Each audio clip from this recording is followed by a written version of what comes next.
Dodge City, on a bright September morning in 1878, awoke to what its residents thought was just the start of another heat wave, a scorcher. To Marshal Wyatt Earp and his deputies, a very hot day meant more than the usual run of trouble.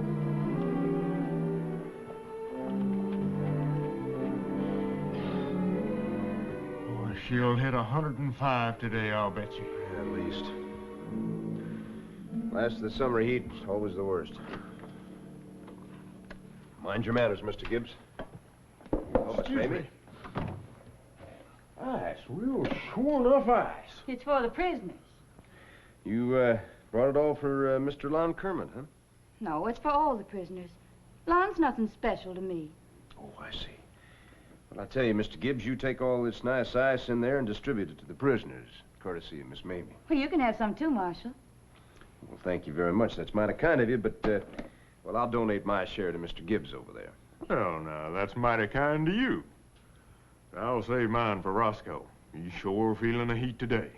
Well, Miss Mamie. Yes, sir? If you'd, like to go in there and say howdy to Lon, I'm sure he'd probably like to thank you for, bringing that ice. No, Lon's been wicked. Well, he hasn't been that wicked now. He just got a little bit drunk, shut up the Long Branch Saloon. Oh, he doesn't care about me.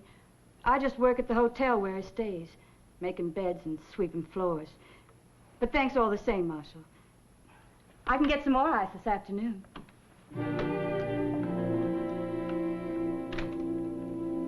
You know, Mr. Kirby, this is the first time I've been any place in a long time. Well, we'll just stamp your ticket and you'll be on your way. Now, remember, Mrs. Jones, you changed cars in Kansas City. And we ask you to hurry just a little bit if train number 11 is a little behind. Urgent? Excuse me, Miss Jones.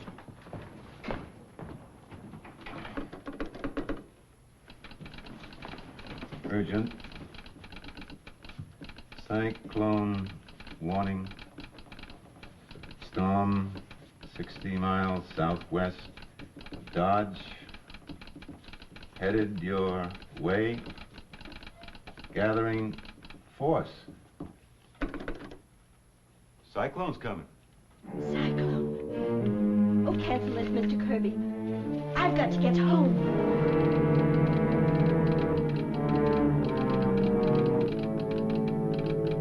Cyclone coming! Big cyclone! Cyclone! Cyclone coming! It'll be here in an hour! Better head for the storm cellars! Cyclone coming! It's a real twister! Cyclone! George, somebody hire you yell that as a practical joke? No, sir, Mr. Earp. It's the truth. It come over the telegraph wire. You can ask Mr. Kirby at the station.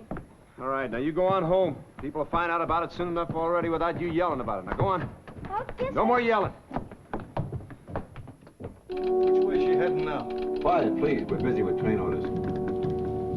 2 passenger trains and freight. We're worried. He won't tell us a thing, Mr. Earp. Just talking to herself. Take it easy. No sense in getting excited.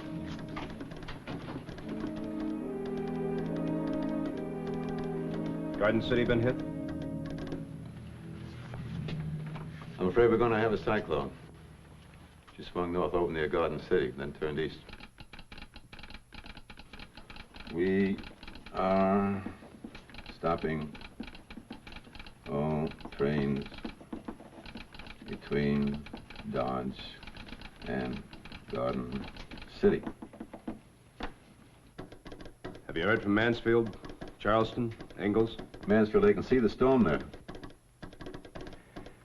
Folks, she's still got quite a ways to travel. Maybe she'll blow herself out. Mr. Kirby, I'll send a deputy over. He'll get the latest word. You folks better go home just in case. How long will it be, Mr. Earp? Mr. Kirby will let us know in plenty of time. Now, you folks go on home. Stay close to your storm cellar. You all heard the marshal. Let's go. Anything I can do, Mr. Earp? Now, Mrs. Kirby, you just take care of your husband. Thank you.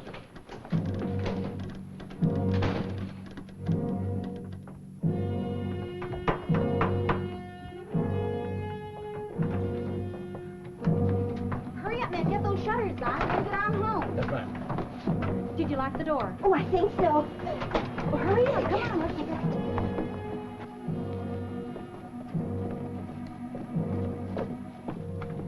get Mr. Gibbs, where's Wyatt? Down to depot. Has he notified the disaster committee? What for? Don't you know about cyclones? Oh, that. Ain't gonna be none here. Indeed now. Are you a weather prophet, Mr. Gibbs?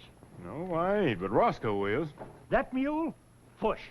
There ain't no fush about it, Mr. Mayor. Take a good look at him. Roscoe don't like cyclones or blizzards. First thing he does when one's a-comin' is to lay them ears right flat down. He starts to swishing his tail. He ain't even bothered to lift his head and sniff the air. Well, I don't take my weather information from a mule. Now you get Wyatt and tell the disaster committee to meet at Doc McCarty's office. Well, it's a waste of time, but you're the boss. Don't get your feelings hurt, I believe you. I'll be down there myself in a few minutes. Is it true? About the cyclone? Maybe. You aim to keep Lon and the others locked up? Why? Well, this building couldn't stand a hard wind. And it ain't fair for Lon and the others not to know. Why, if a big All twister... right, Miss Mamie. You go and tell Lon that I'm going to take care of him and all the prisoners. Oh, huh? thanks, Mr. Earp.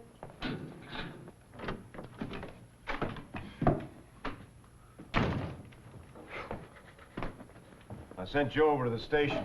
Mr. Kirby's still trying to track the storm. Oh, Roscoe's done already tracked it. Oh, he is, huh? Yeah. What you do about nothing, Wyatt. I told Kelly so, too. But he wants you to collect the disaster committee.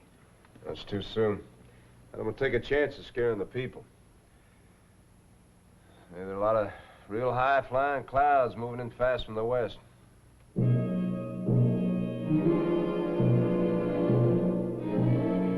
better go check with Roscoe. Wait a minute. I haven't had any trouble like a cyclone since I came to Dodge. I don't know how these townspeople are going to react to it. Well, ain't you got no faith in Roscoe? Mr. Gibbs, I haven't got time to consult with oracles. I'm going to give you a list of special deputies. You go round them up. But Mr. Earp is a real nice fella. He won't keep you in here if the cyclone comes. Well, I don't get it. Why are you worrying? It's my sworn duty toward the unfortunate, that's all. Well, thank you, miss, for the ice and everything. Don't mention it. Well, I gotta go now. Is the storm getting worse, Mr. Earp? Some high clouds forming. You go round them up as fast as you can. Well, ain't you even going to look at I Roscoe? haven't got time. Now go on, move. Clouds are getting thicker. Well, Roscoe's ears still say no cyclone.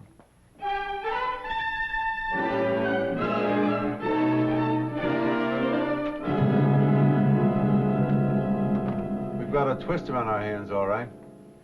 It's coming mighty fast, Joe. It don't look like nothing but a thunderstorm to me. You know, I've been through a twister at Wichita, and I never started like this. Hold it. That's Ike Mars at Charleston. What's the message? Blowing bad there, he says to warn Ingalls. He says... See, close his key. I'll try Miles Grady at Ingalls.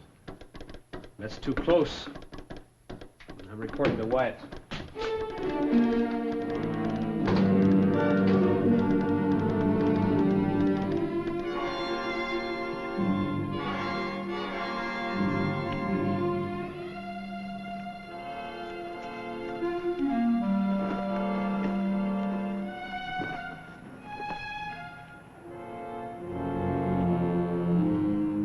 Where have you been, and where's the disaster committee? You think it looks that bad?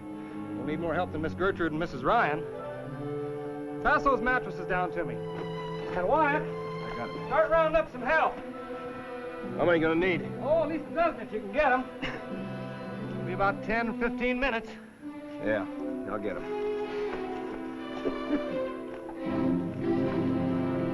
Come on, you men, get in. Come on. All the men in there, get out here. There's a cyclone coming, Gibbs. Well, my mule says different.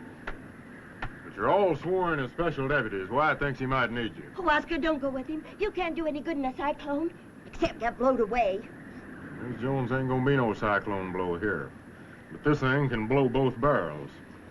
I think I'd better go with him, dear. Mr. Driscoll, what's this here ice house? Right.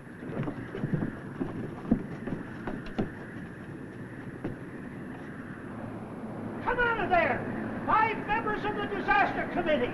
'Tis without shame you are! Hiding like children from a thunderstorm! Quiet! Quiet! There they are, take a look at them! Stormin'. Doc is gonna need you and the other ladies to help him. I don't care what Doc needs. We've got the children down here. That's no use, Mr. Kelly.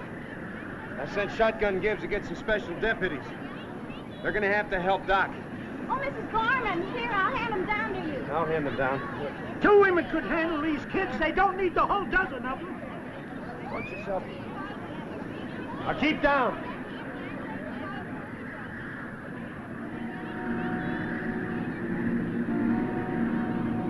It's not blowing itself out and it's heading straight at us. You're going over to Doc's house. I'll try and find Mr. Gibbs. He's probably over at the jail. But Wyatt, what about after? The looting and all? Mr. Kelly, if that twister hits Dodge City, there won't be anything left to loot.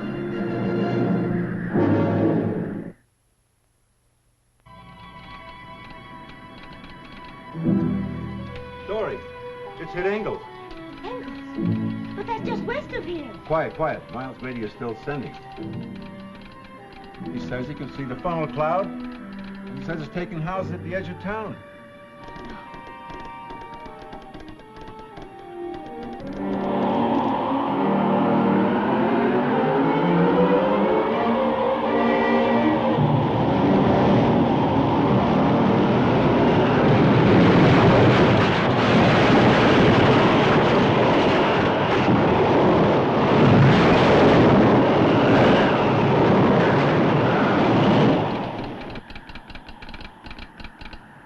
Stop sending. I guess I'll try to get Charleston.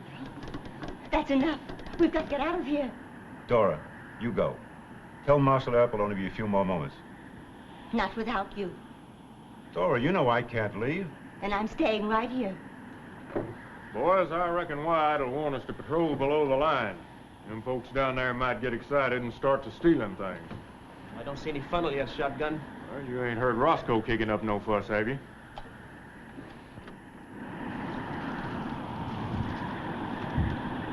All the men you could find? Darn lucky to find them. All right, going over to Doc McCarty's office on the double. What about looting below the line, Wyatt? If the living want to steal, let 'em. Doc will be needing you to pull out the dead and wounded. That's straight thinking. Let's go, Joe. It's the twister. I can see it. Well, not yet, Miss Mamie. But it is time to turn Lon and the rest of the boys loose. Oh, yes, hurry.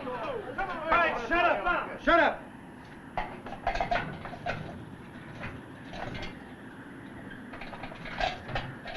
All right, I'm letting you men out of here because it's only fair. Looks like that cyclone's going to blow in any second. Now, Doc McCarty's going to need a lot of men to help with rescue work. Mr. Kermit, you look like a husky man. You want to help the Doc? Well, I got to take care of her, Marshal. I owe her a favor. I can't force any of you to help the Doc. When you get outside, you take a look at that sky and decide for yourself. We're going to help the Doc. Come on, Lon. And the rest of you, too. You say so, Mamie. Come on, boys. Let's go. Come on. Come on, let's get out of this way. Oh, we can kill them. She ain't funneled yet, Doc. She will. Where's Wyatt? I turned their prisoners loose. All right. Now listen, all of you. When the twister forms, we'll go into the storm cellar. As soon as it passes, Marshal Earp and Mr. Gibbs will lead the rescue parties. There'll be a lot of casualties we can save by prompt action. And I'll divide my time between the 2 rescue groups. If you have any doubt about the injured, send for me. Otherwise... Good. Where them other two boys, Lon? They run off. Lon'll fix them, Mr. Gibbs. They won't get far. Never mind that now. I want to repeat my instructions. We haven't much time. Now remember, when the twister forms, we'll go into the storm cellar.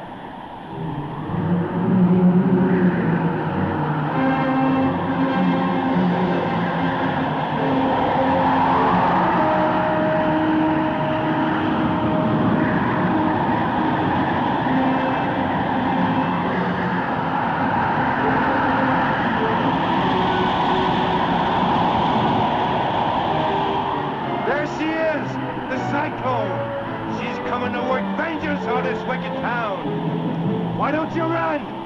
I'll tell you why. Because there's no place to run to. She's coming too fast. All your rotten sins are rolled up in that big black cloud. Fall down on your knees and repent. Repent, I say, and beg for mercy. For mercy is the only thing that can save you now. Come on, everybody. Let's take cover in the ice house. They won't let us. It's jammed full. They'll let us in. Come on.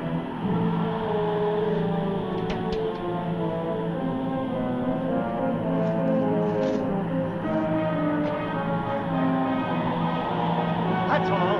We're coming in, Driscoll. There's no more room. Make room. That's far enough. Who says? I'm warning you. You killed him, you murderer! Stop it! No more shooting. We can take care of you, girl. The men can lie close to the wall and be safe enough. Thanks. Come on, girls. Help me with a minute.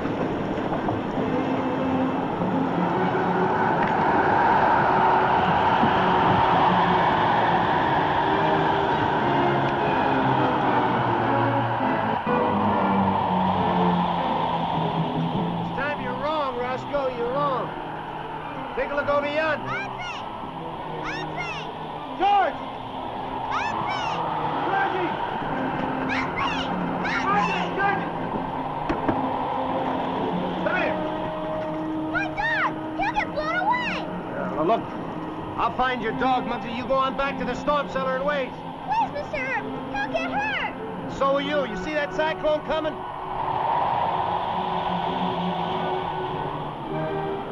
Now you go on back to the storm cellar.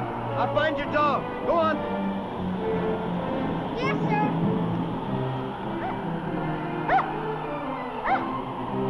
Muggsy! Come here, boy! Muggsy! Muggsy! Come here, Muggsy. Muggsy!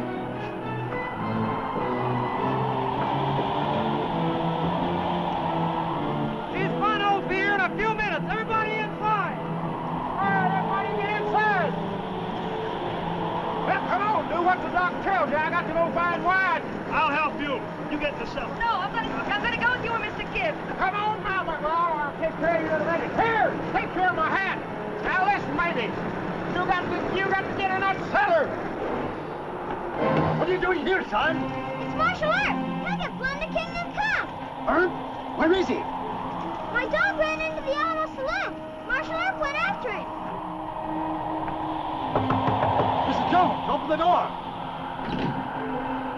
George, come in here. Earp's running after some fool dog. Oh, no. Come on, Willie, let's go. Maybe there ain't a thing you can do to help, so why don't you get on down in the cellar? We're helping to find Wyatt. The fool's probably patrolling Front Street. No reason for you being a fool, too, Kelly. That's a twister, a real big one. Shotgun me will find him. The rest of you stay here. No. Come on, Lon. I'm coming, too. She's my girlfriend. Let's move. They'll keep the darkness. Sit tight and keep the women quiet. Wyatt is the biggest fool in town. Come here. Muggsy! Now, Muggsy, you stay right there.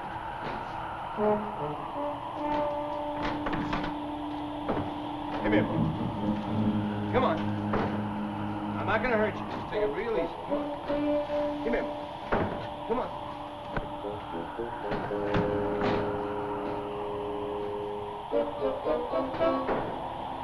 Muggsy. Come here, Muggsy, you little nut. Come here.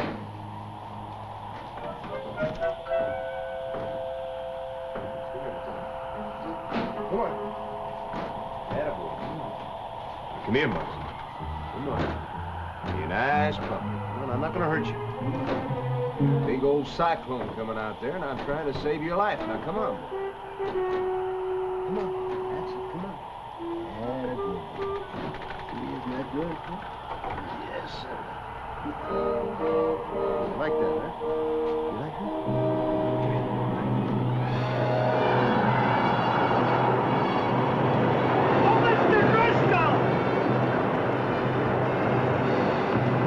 Have you seen Wyatt? No, but little George said he was on his way to the Alamo Saloon, chasing a stray pup. Bart, help us all. Wyatt! Wyatt! Where are you? I'm right in here.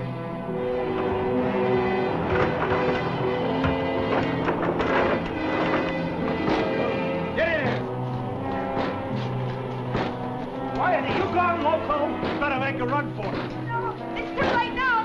Here she comes. We'd be better off in the street, lying down flat. No, get down low, under the bar. What do you think, Mr. Gibbs? You're going to hit us, Wyatt? She ain't going to hit us. She's a veering south. She's a veering south. Take a look. My God, she is veering south. She's passing.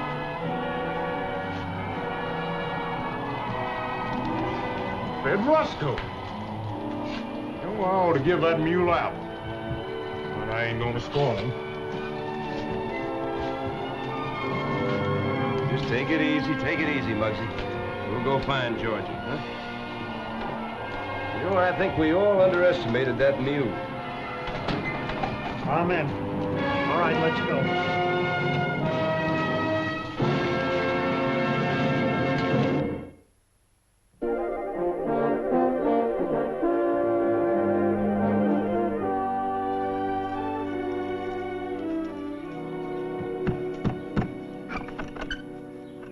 All over, the cyclone moved south and missed us. It's all clear, folks. You can come on out. Oh, that's Lord. Amen. Come around. Wonderful, isn't it?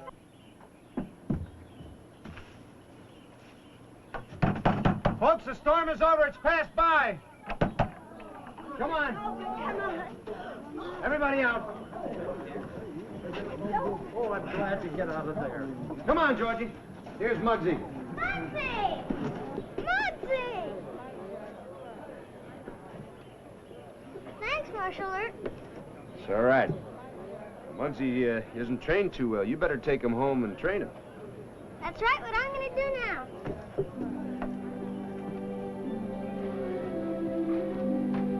Seems kind of stupid going back to jail. We could take off. No, you couldn't. I told you, Lon. She's got you. No, I reckon.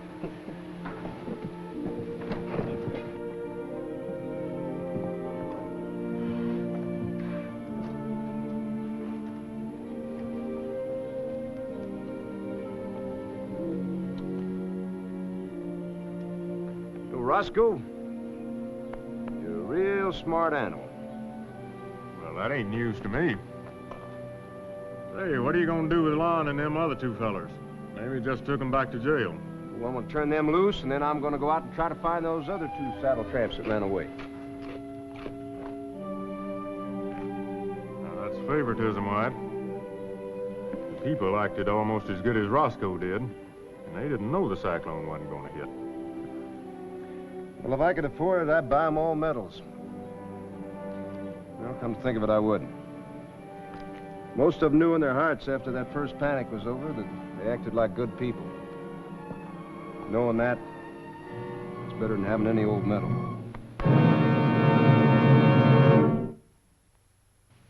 Well, he cleaned up the country, the old Wild West country. He made law and order prevail.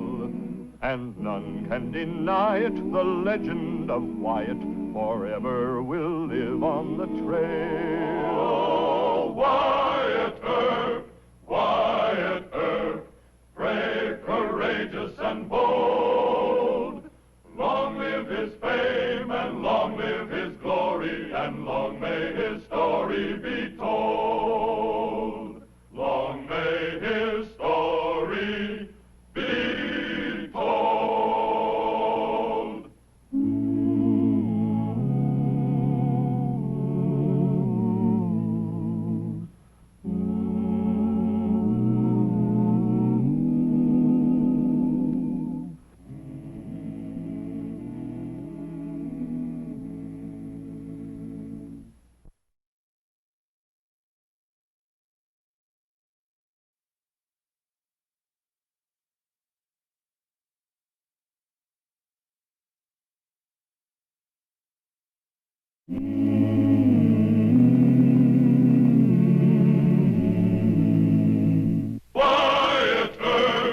Wyatt Earp, brave, courageous, and bold. Long live his fame, and long live his glory, and long may his story be told.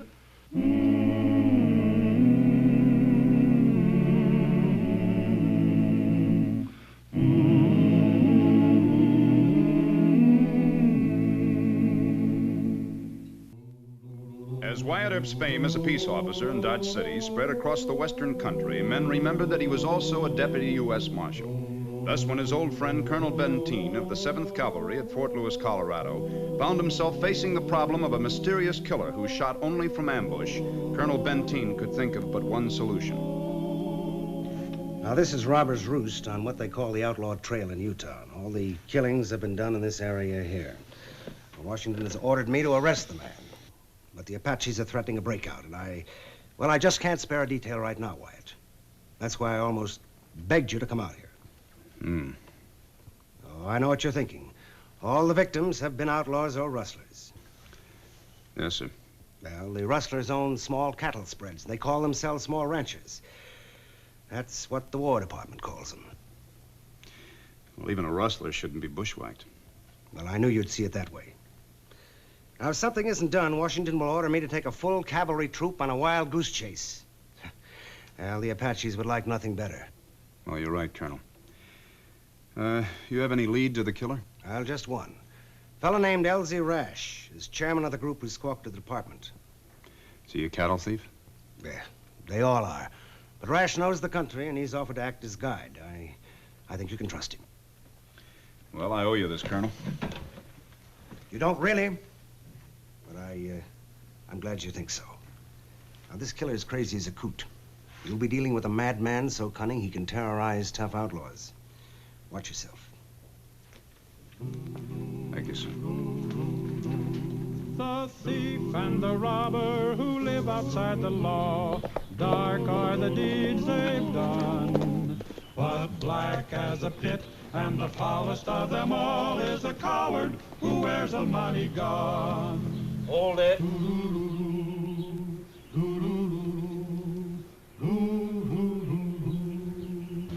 Keep your hands away from them guns. Johnny Law, huh? Anybody can steal a star. I got a note for you, Mr. Ash. From Colonel Benteen. Emma! Emma! My wife, she can read. Here's a letter. Read it. He looks like a Johnny Law, Elsie. Fort Lewis, it says. Dear Mr. Rash, this'll introduce United States Marshal Wyatt Earp of Dodge City. Render him all possible assistance. Frederick Benteen, Colonel. Elsie, put down that rifle and mind your manners. Oh, sure. Excuse me, Mr. Earp. I reckon I'm spooked. Oh, everybody's spooked. Welcome, Marshal. Supper's almost ready. Thank you. Well, go ahead. I'll water your horse. Well, thank you kindly.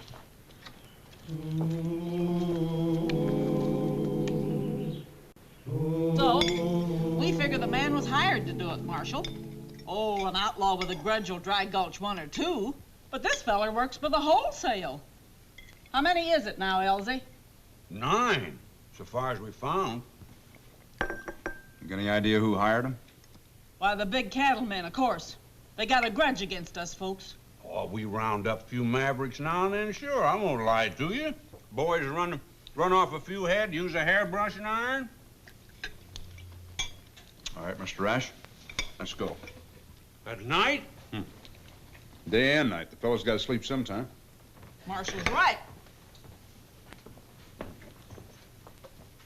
Elsie, move out. I'm sleepy right now. Here, Mr. Ash. You take one of these. A Pill? What for? That pill's about equal to 10 cups of coffee. I've chased hoodlums for about 3 days and 3 nights without a wink of sleep.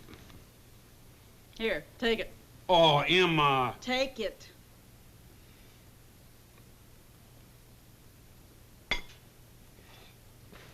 How about you, Mrs. Rash? Don't you have some neighbors that you can stay with?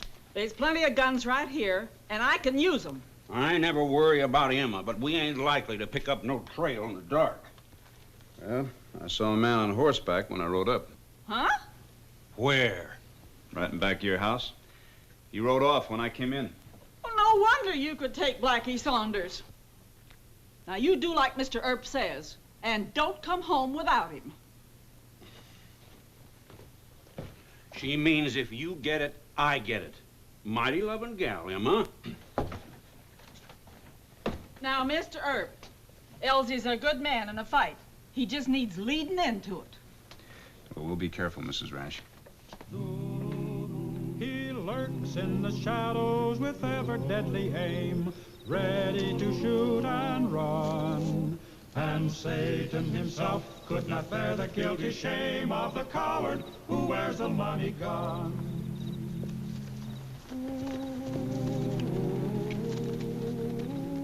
Well, his horse is tired, stumbling a lot.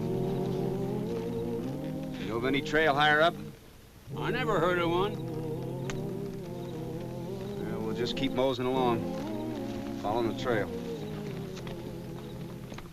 For the money gun kills when your back is turned,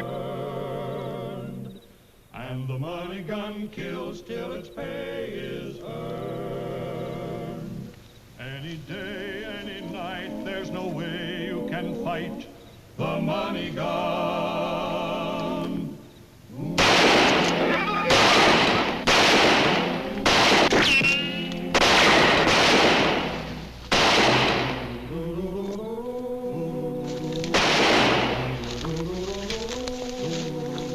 How bad?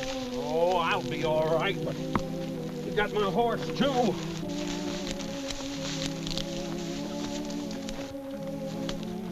Hey, you take my horse. I'm going home and patch that arm.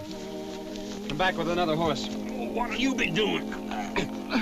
I'm gonna trail him. Here. I'll leave you Marcus. Try and get back by sunup. Well, I'll do the best I can. Take it easy, boy. Take it easy.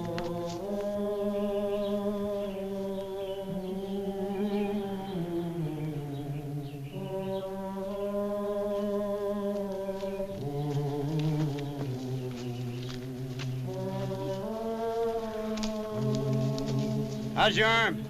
Oh, Mrs. doctored it. Burns right smart. Well, he headed down there.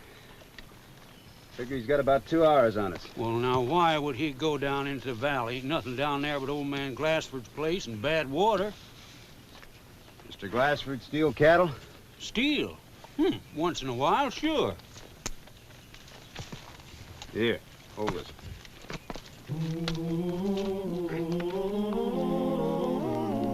Keep on the trail, go ahead.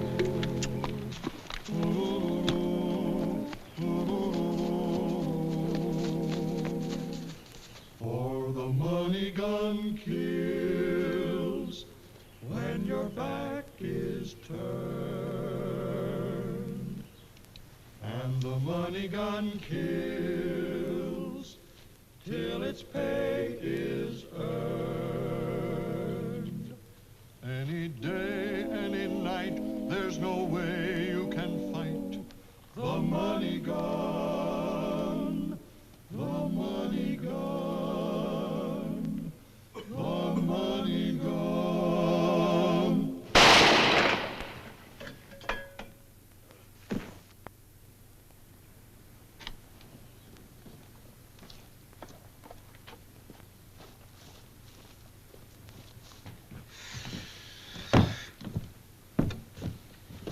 How long you think the old man's been dead? Oh, about an hour.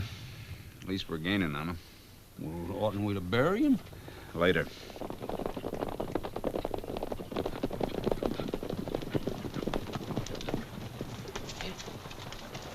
You riding with the law, Elsie? This is Marshal Wyatt Earp from Dodge. Yeah? Colonel Benteen sent him after the man we want. He got here too late for old man Glassford. You always this late, Johnny Law? Not always. He's the man that took Blackie Saunders. What have you men been doing? Airing your ponies? Mister, we've been hunting that skunk steady for a month. The boys will tell you, we ain't the only ones after him. Sure we did. Well, do me a favor, will you? Just this one time. Ride your boys back up into them hills. Raise dust along that side of the valley. If we can keep him down in the flats, Mr. Rash and I can run him down. You vouching for the marshal, Elsie? I sure am. Boys, Mr. Earp wants us to keep that dry gulcher out of them hills. Come on, let's ride. Come on, come on.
At the water hole? Just a hunch. But I don't agree with you about leaving the horses.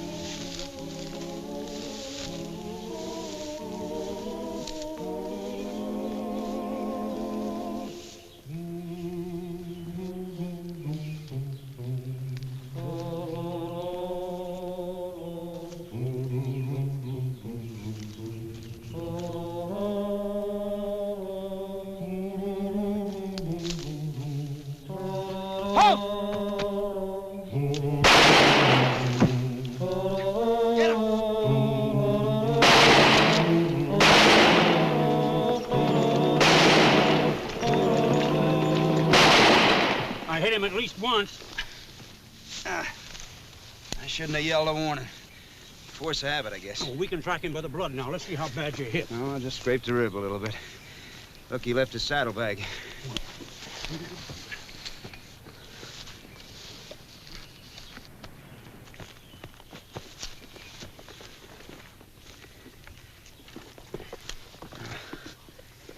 Let me look.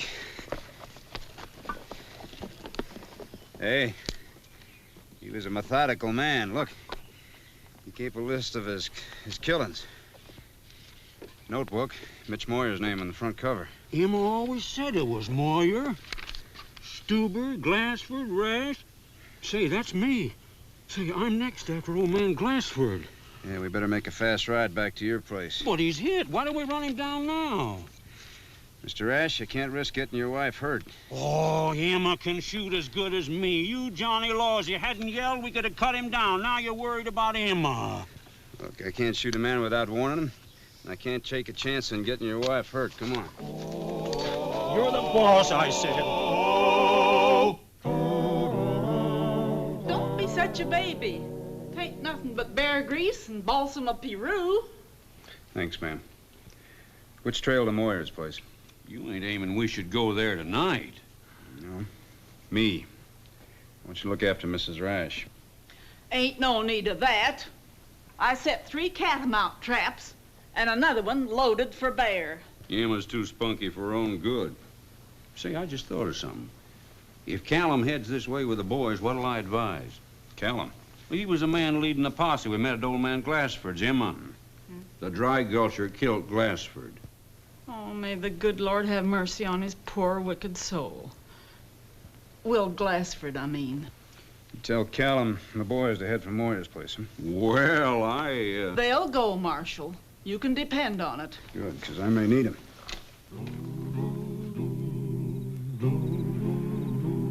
This gun is for hire, 'tis evil merchandise, for sale to anyone. And death can be bought for a special bargain price from the coward who wears the money gun. Any day, any night, there's no way you can fight the money gun, the money gun, the money gun. Who are you, mister? My name's Earp. Wyatt Earp, United States Deputy Marshal. What's your business? I want to see Mr. Moyer. It's important. The boss is sound asleep. Why don't you come back tomorrow? No. You tell Mr. Moyer that I want him to explain something. Right now. There may be a warrant for murder. You're barking up the wrong tree, mister. All right. I'll get him up myself.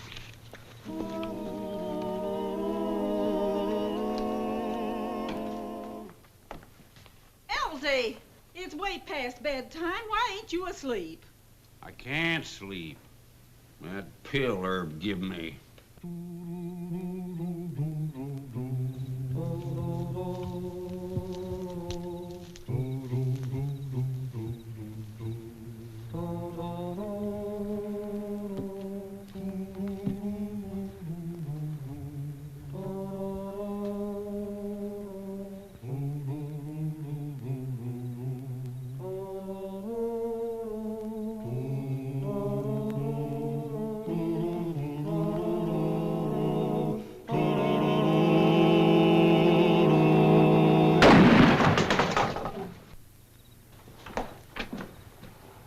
It's him, all right. The bear trap got him. Yep, the bear trap got him.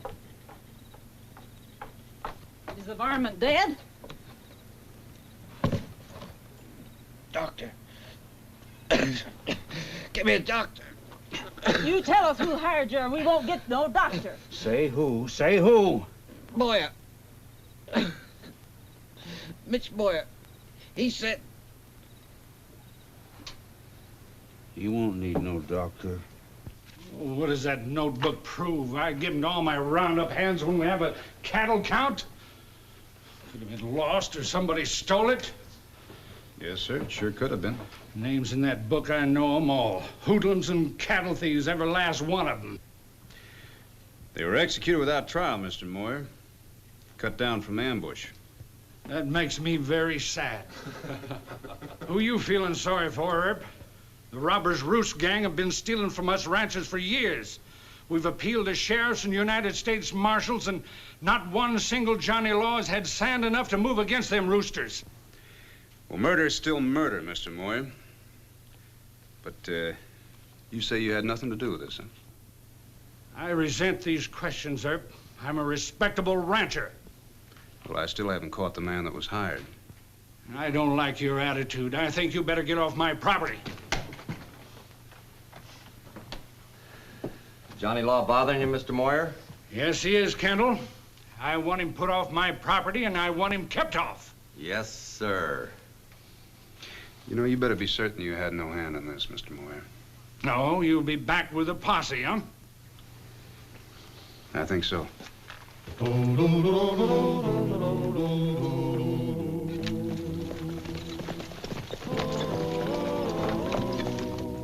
Emma got him with a bear gun. He's in the wagon. You sure that's the man? Said Mitch Moyer hired him. Me and Emma was both witnesses. We won't be needing you, Marshal. We can settle it with Moyer. Mr. Callum, Mr. Rash, I think you're making a mistake. You keep out of it, Johnny Law. In the showdown, you'll be on Moyer's side. Well, I have the authority to deputize all you men. Us? Johnny Laws? To arrest Moyer, yes. But if you go down there to kill him, it'll be the big cattleman's turn. For what? Squawking to the government. They'll send in soldiers. Cavalry that should be watching the Apaches. The marshal's right. Moyer ain't gonna let nobody arrest him, Mr. Herb. Oh, there'd be a fight, all right. But all I'm asking you men to do is to wound those cattlemen, not kill them. Now, you're all good enough with a gun that you can do that. You give me your word and I'll deputize you. But if you want a turkey shoot, you do it your way, but you suffer the consequences. Elsie? Jeb? All right, Mr. Earp. We'll do it your way. We'll just wing them. All right. You're all deputized.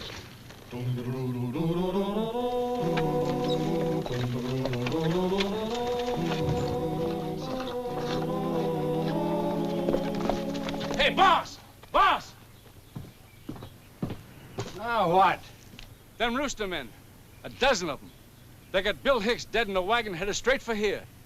That Johnny Law with him? I don't know, Mr. Moyer. Better round up all hands. Yes, sir.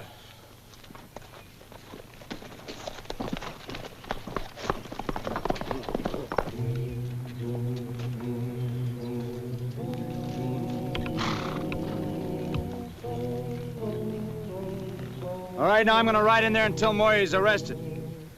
If he wants to fight, let him commence it. Understand?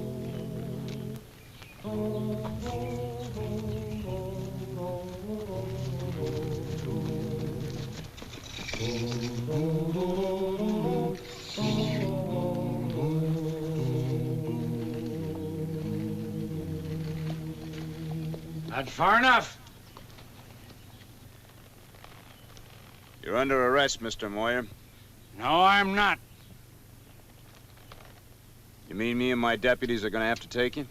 That's right.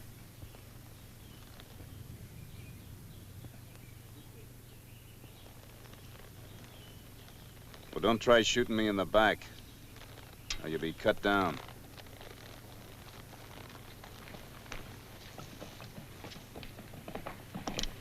Hold it. You can whip Earp and his riff-raff in the shootout. Go tell the boys.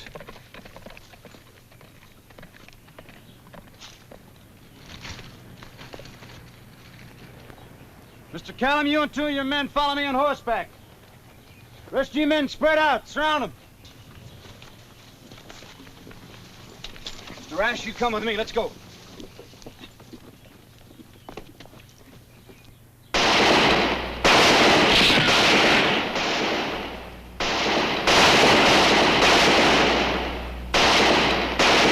Come on, just swing him.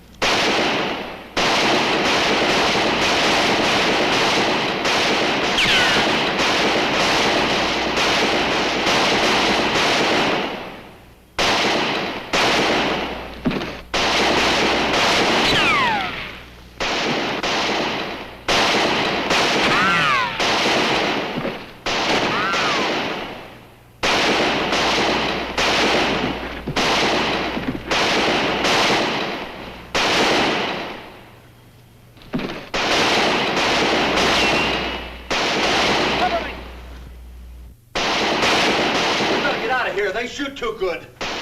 Now. Hold it.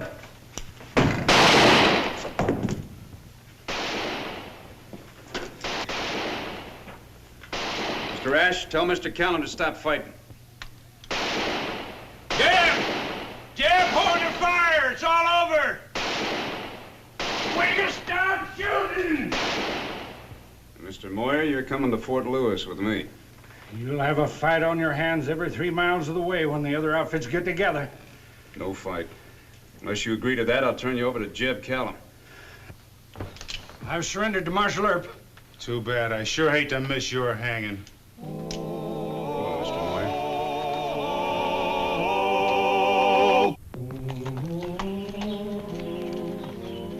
a federal jury will give Moyer at least 5 years. It'll establish the rule that you can't bushwhack even rustlers without paying for it. Thank you, Marshal. Good luck. Good luck to you, Colonel. If the Apaches cut loose, you may need it. For a grave at the end of the trail for the money gone. Well, he cleaned up the country, the old Wild West country. He made law and order prevail. And none can deny it, the legend of Wyatt forever will live on the trail. Oh, Wyatt Earp, brave, courageous, and bold. Long live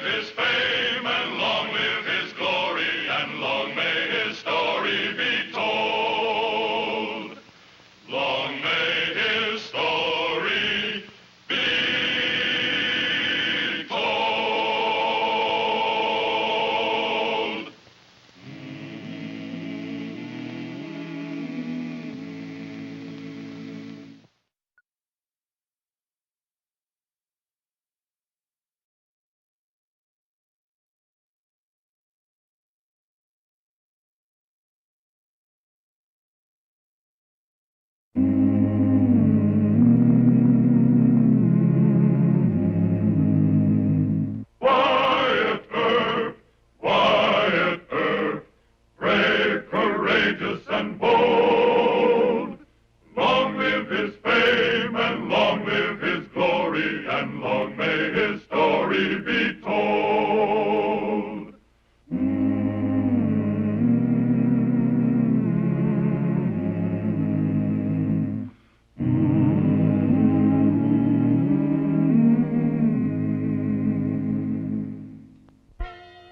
Frontier communities like Dodge City had a lot of problems. One of the worst was scarcity of goods and of men. The right kind of men for the jobs that needed to be done. And sometimes the pressing needs were a problem for the law and for Wyatt Earp.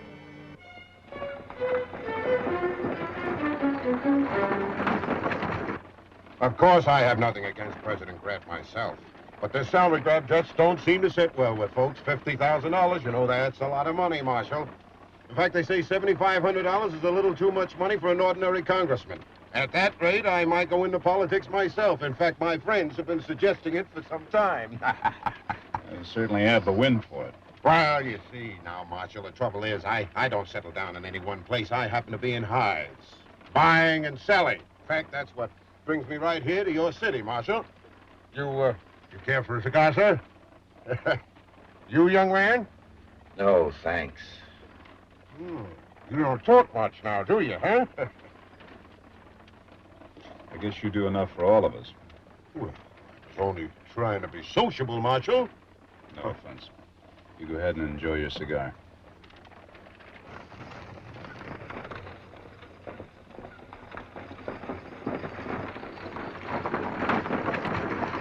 This your first trip out west? This far west, yeah. You going on to the mountains? I don't know yet. Just sightseeing. I'm not a criminal, Marshal. I didn't suggest you were. I'm not being very sociable. I'm sorry, Marshal. Just that I hate travel so much. I'll be glad when we get to Dodge. Yeah, so will I. Well, it won't be too long now.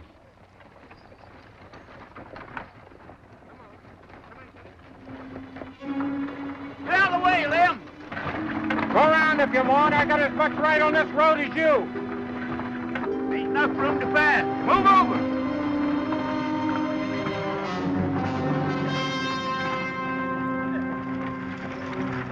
Come on, Lem. Move over. Come on down.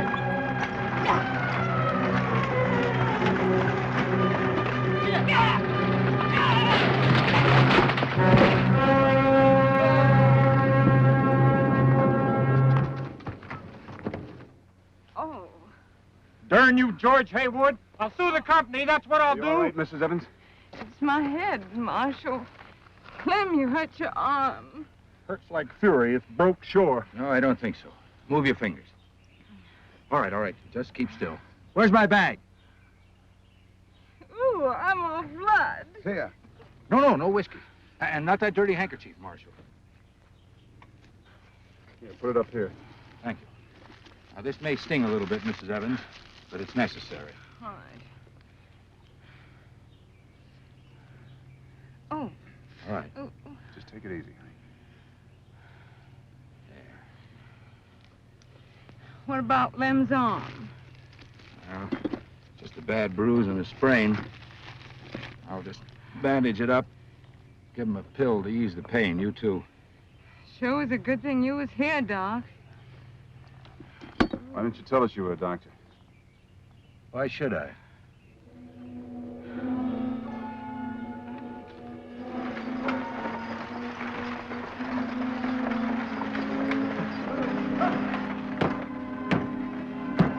Have a good trip, George? Well, a little rough. Yeah. Oh, there's a new doctor. Got a patient. I have to figure it out before they got signed. Yeah! Shoot! I got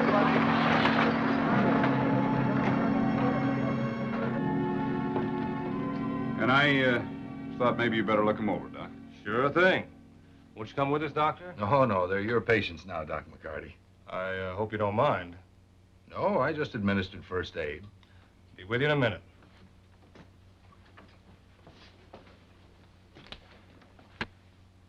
You know, the thing that interests me is what is a doctor doing riding a stagecoach out here and not sure how far he's going? You just can't stop asking questions, can you, Marshal? Well, I haven't had any answers yet. I haven't done anything wrong, Marshal. A man has a right to his privacy. I'm sorry. My interest is personal, not professional. Let's start all over again, shall we? I'd like to. Glad to know you. Now, what's so strange about my traveling west? Half the nation seems to be nowadays. People traveling west, settling new towns. They'll be needing doctors, I think. Need him badly. So then, why should a young man stay in the crowded east? Whereabouts in the east are you from? Cincinnati. That's where I first set up practice. But I decided I wanted something different. Well, there are not many places out here that have doctors. Those that do have them need more. Here, for example. I was thinking of something further west. Denver, maybe.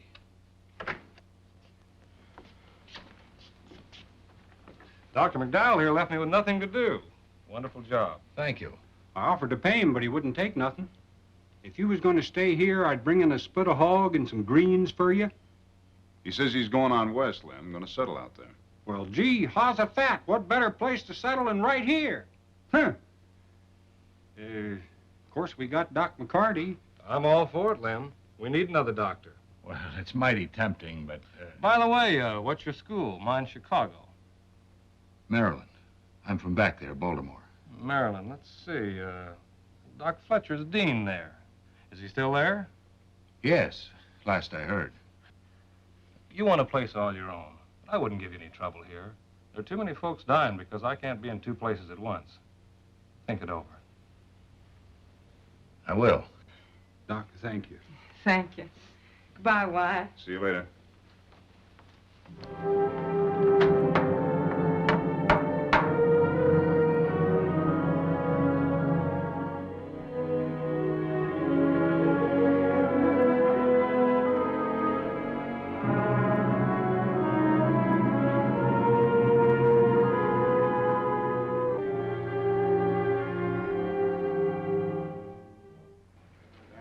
Hello, Doc. How are you? Hi, Doctor. McDonald? Good day, Doctor. Well, the horse had loose shoe on and nobody's fixing it. Well, why don't you? I don't know. I think he's he's afraid to spend $1, that's all. Why don't you have it fixed out? McDowell, he's doing a good job. People like it. Have you seen his credentials? What are you driving at? Well, I wrote a letter to Cincinnati. This is the answer I got. Well? There never was a Dr. Carl or C.M. McDowell in Cincinnati. So he lied. Does that mean he doesn't know how to take care of sick people? No. Wyatt the West's full of men who call themselves doctors but have no credentials to show. You're a genuine doctor, and that doesn't bother you? In some ways, but this is new country. We need them, and some of them are good. Yeah, and some of them kill people that needn't have died. Yes, that happens. It happens, too, to men with diplomas sometimes. McDowell's good. I've watched him. He knows what he's doing. Look, Wyatt, suppose Carl McDowell isn't a bona fide doctor. As long as he's doing good. How long will that be? How long will it be before he makes his first mistake, huh? Look, I'm responsible for him, and you vouch for him in front of the mayor and the council. I took that responsibility. Without seeing his license or diploma. He doesn't have one. Not from Maryland, anyway. How do you know that? There's no Dean Fletcher there. You knew that all the time, and still you asked him to stay, huh? Diplomas aren't what matter out here on the frontier. There'd be little medicine practiced if there were. Why, even the state board doesn't require them if a man can pass the examination. There aren't enough medical schools, and there's too much need. I understand, then. Look, Wyatt, it takes a man with insides to come out here and practice. There are no hospitals. You're one man alone doing everything in all kinds of weather. 24 hours a day. I know, Doc. Takes quite a man. A man like Carl McDowell. I don't know where he got his knowledge. I'm just glad he's here. You'll be too if the smallpox epidemic gets this far west. It's already to Wichita. Now you can do what you want. Look, Doc, if he's breaking the law, I gotta know about it. That's your job, Wyatt. I got my own to do. Delivering a baby, and babies don't wait.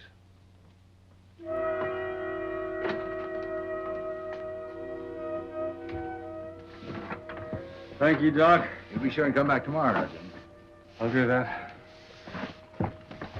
Ah, Jimmy, looks like you're in another fight. Oh, no. Just a little old argument. Hi, Marshal. Come on in, have a cup of coffee.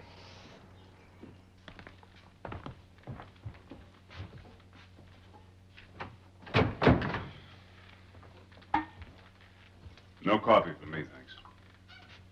I see you've been patching up Jimmy again, huh? He's one of my best customers. You seem to be doing very well here. People like you. Well, I owe you and Doc McCarty thanks. I'm happy here. Maybe you'll stay around for a while. Hang up your decoration. You mean my diploma? And your license. Well, I thought you knew, Marshal.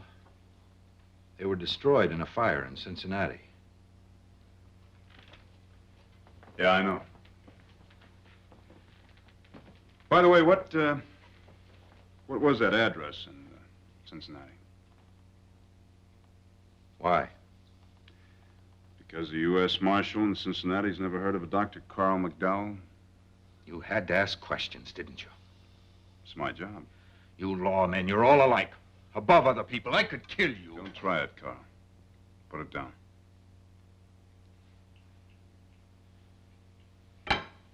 I'm not that kind of a man. But sometimes any man gets fed up. Even a lawman. Look, Carl, I don't like this any better than you do. We could use you here. Doc says you're a good man. I didn't mean those things. You've been decent to me, Marshal. Marshal, I'd like to tell you a story. Just supposing. About a man I once knew. He lived on a plantation in the South. That's where it started, with animals. When they were sick or hurt, he learned how to help them. His ambition was to be a doctor. He was ready to go to medical school when the war broke out. The war changed a lot of lives. So he went into nursing. 4 horrible years. He worked with the doctors, studied medical books, learned everything he could. And then, when the war was over, you went home? There was nothing left. Nothing. Nobody. So he drifted west, trying to make a living. But one thing he knew, wherever he went, there was always somebody needed his help. And he had to give it. Can you understand that? Yes. He was a good doctor. But he didn't have a license. And what happened? He drifted farther west. Sooner or later, he always had to move on. Well, he could have gone to the state board, passed the examination. They're pretty tough on a man without a diploma. But he was as good as many with licenses. As good as you? As good as Doc McCarty. Well, it's a very interesting story. But just supposing still that this young man was very much like you, I'd still have to say get a license before you practice. Because if you don't, you're going against the law. And Carl, I wrote Marilyn. I should be getting an answer in a few days. You love to hound people, don't you? Did you ever stop to think about how much trouble you'd be in if somebody died because of your mistake? They call it murder.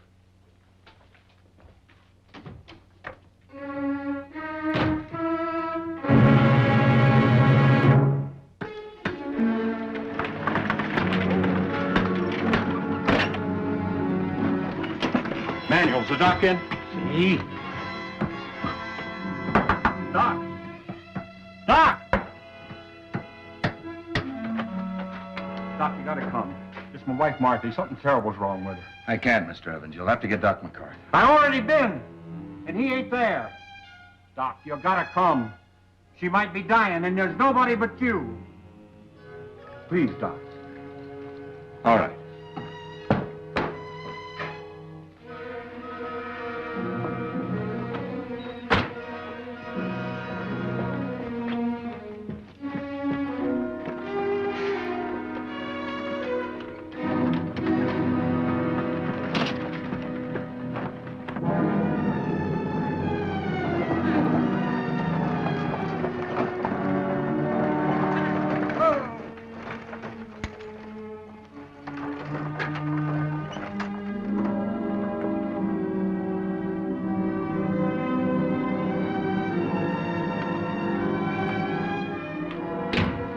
Here, Doc.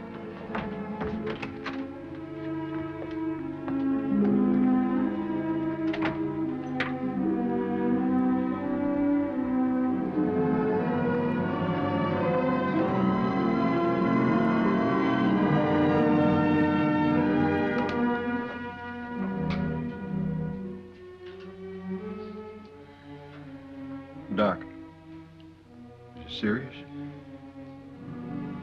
Yes, Mr. Evans. It's smallpox.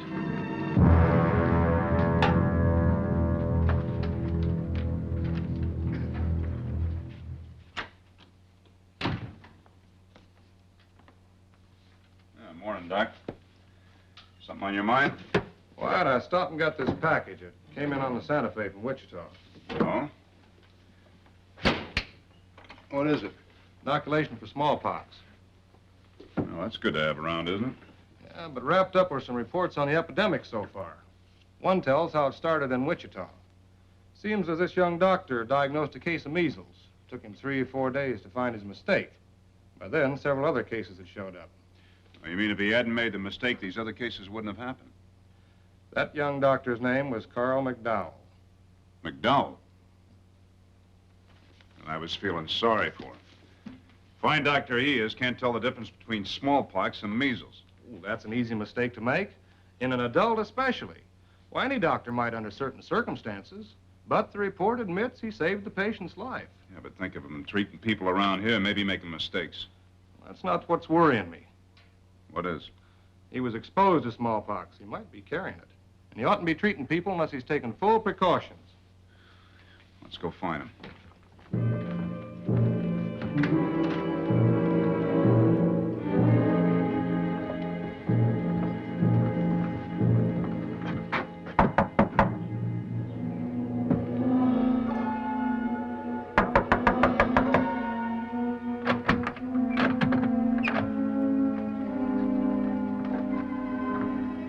Have you seen the doctor?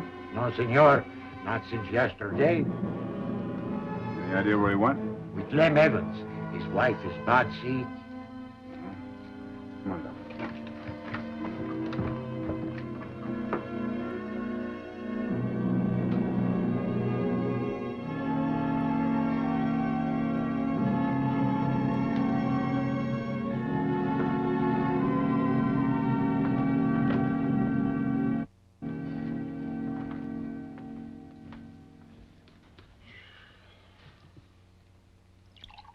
Will she be all right? I don't know yet, Mr. Evans. I'm doing everything I can. I know, Doc. It's just that if I lose her, I'll get you some coffee. Lamb. I'm here, Marcy. Water. Just a little. And keep her covered.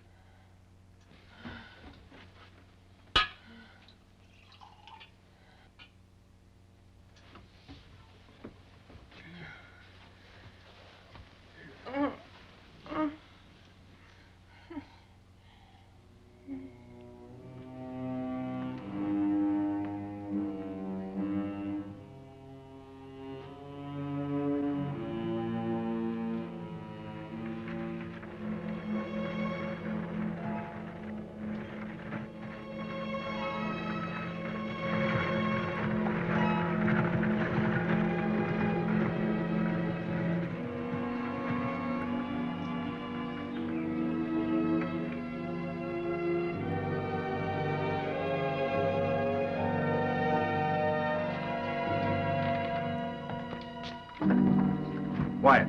Doc, don't come in. The place is contaminated. No use you being exposed to it. That's what I was afraid of. Smallpox? Yeah. You know what this means? You brought it from Wichita. You know about that? I know all about it. I'll have to take over, Carl. Yeah.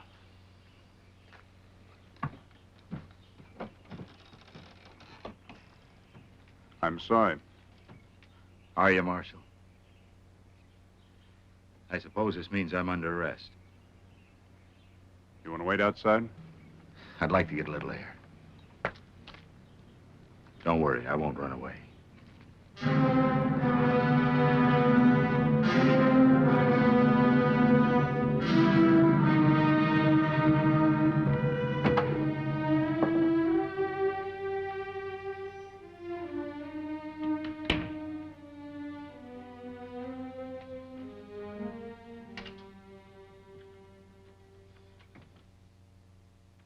What's up? What's Doc McCarty doing here? And where's the young doc gone? You're going to find out sooner or later, Lem. He's not really a doctor. You mean he's one of them quacks? Don't know nothing? He's a good man. We think he's competent. You think? Why, if I'd have known that, he might have done something to kill her. She's dying in there now. It's maybe his fault she's lying there near Just dead. Take it easy, Lem. Can you deny it? Look, he only tried to help her. Besides, your wife is going to be fine now that Doc McCarty's here. Now, just take it easy, Lem. Calm down.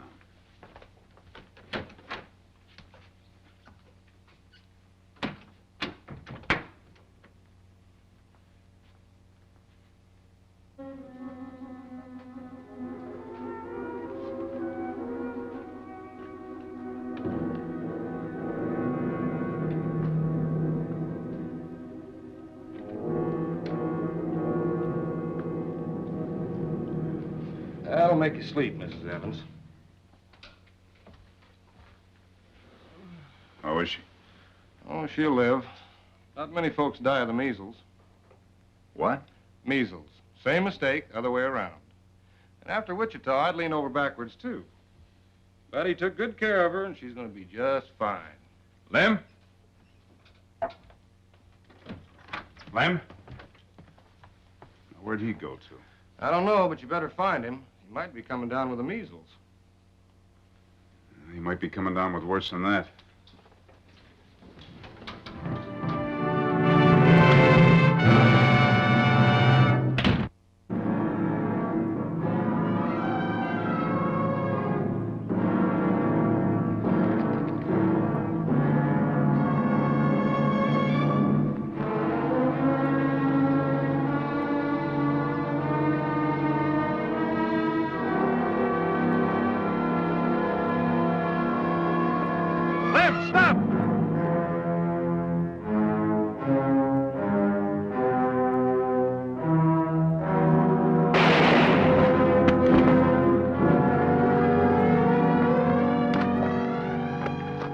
Sorry.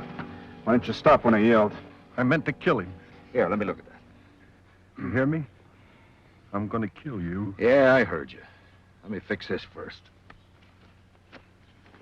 How is it? Just a flesh wound. He'll be swinging at you in a week. When I was aiming at you, you just stood and waited. Like you wanted me to kill you. Maybe I did. Why? Because I must have given your wife a smallpox. I wanted to die. I'll oblige. Soon as I'm able. Why do you want to kill him, Lem? Well, what he done to Marthy? For treating her for the measles? Measles? You just can't seem to tell the two apart, can you? She'll be fine in a couple of days, Lem. Of course, you'll probably come down with the measles. Glory be. Then who cares? I'm sorry, Doc. Everything all right here? Yeah, just a flesh wound. You want to take over now, Dr. McCarthy? Nope. You're a patient, Dr. McDowell. What's worrying him is that you might be carrying the smallpox. Well, I was careful.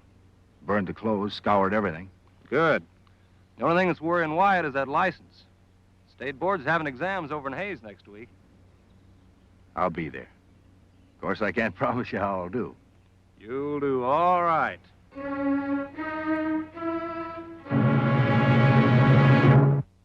Well, he cleaned up the country, the old Wild West country. He made law and order prevail. And none can deny it, the legend of Wyatt forever will live on the trail. Oh, Wyatt Earp, Wyatt Earp, brave, courageous, and bold. Long live his fame, and long live his glory, and long may his story be told. Long may his story be told.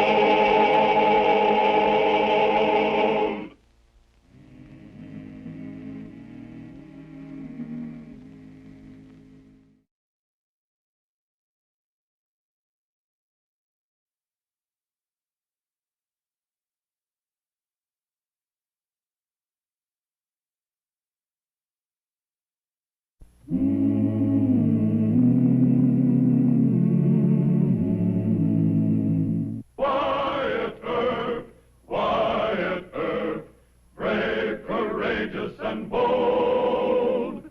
Long live his fame, and long live his glory, and long may his story be told.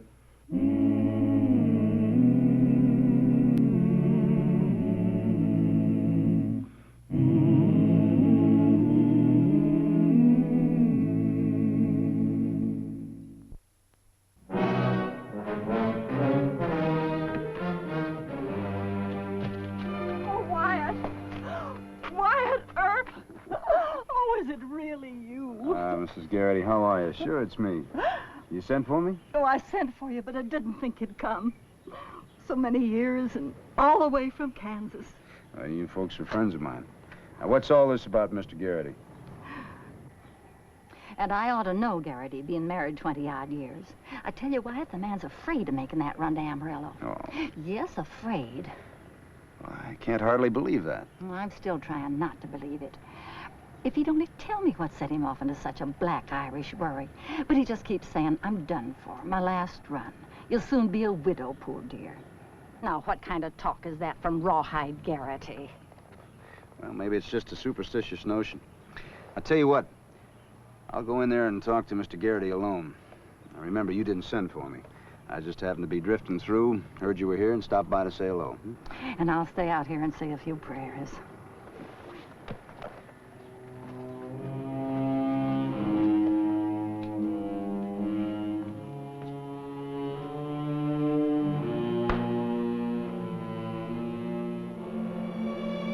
There's only one thing left. I'll resign.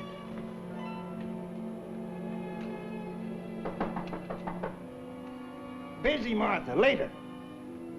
It's Wyatt Earp, Mr. Garrity. Who? Earp. Wyatt Earp.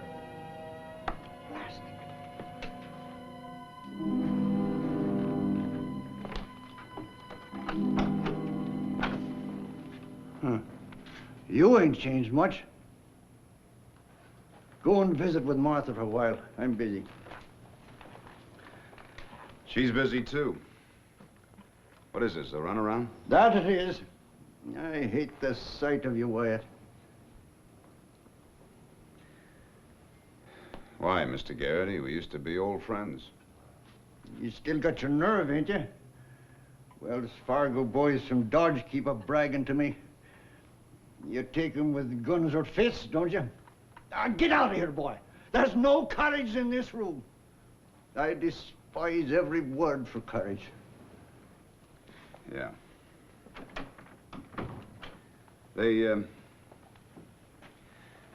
told me that you had changed. Who's they? Oh, word gets around. Huh. I didn't know it was shown. What are you scared of, Mr. Garrity? It's... never mind. I got to write an important letter. The most important letter of my life. There's the Amarillo stage coming in. Go visit with somebody else.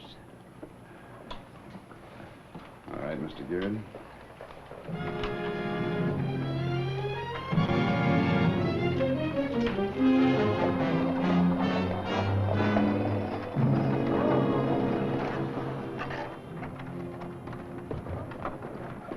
Well, Mr. Damon, didn't expect to see you in these parts. Mr. Brooks, too. Well, Wyatt, what are you doing here? I thought you were still a marshal at Dodge. Well, I guess I am, but I just came by here to have a little chaw with Rawhide Garrity. Did he tell you the big news? No. Tomorrow's Rawhide's last run. Yeah, the company's retiring him with a pension. They're going to have quite a ceremony in Amarillo with 2 vice presidents and our chief counsel. I see. Well, why don't we go have a little toast to Mr. Garrity? I'll treat, huh? And not milk, I hope. Well, you gentlemen can name your own poison. So that's why we're here. Well, has there been any trouble on this route? Well, there's always trouble between here and Amarillo. There's an Apache warning posted. Geronimo's supposed to be on the prod again. Oh. I thought they always raided north from Arizona. Let's hope they stick to that. It'd be tough if anything went sour on Garrity's last run. Tough, with all the brass waiting in Amarillo to give Rawhide a watch and a pension? Now, excuse me, gentlemen. I promised Mr. Garrity that I'd help him make out a report he was working on. You know how he hates paperwork. Oh, yeah.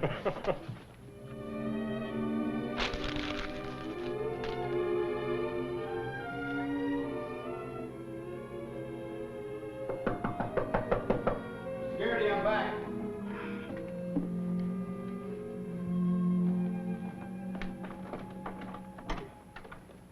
Well, nobody on the stage you could jaw with? Hey, how come you didn't tell me that tomorrow was going to be your last run, that they're going to throw you this big hurrah in Amarillo? Who told you? Brooks and Denman, they came in from Amarillo. Ah, the big mouths. I ain't even told Martha yet.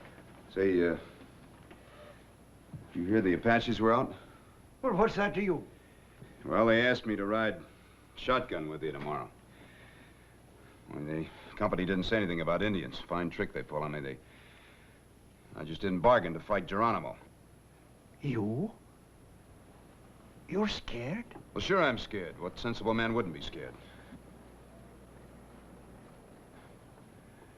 Hey, we carrying passengers?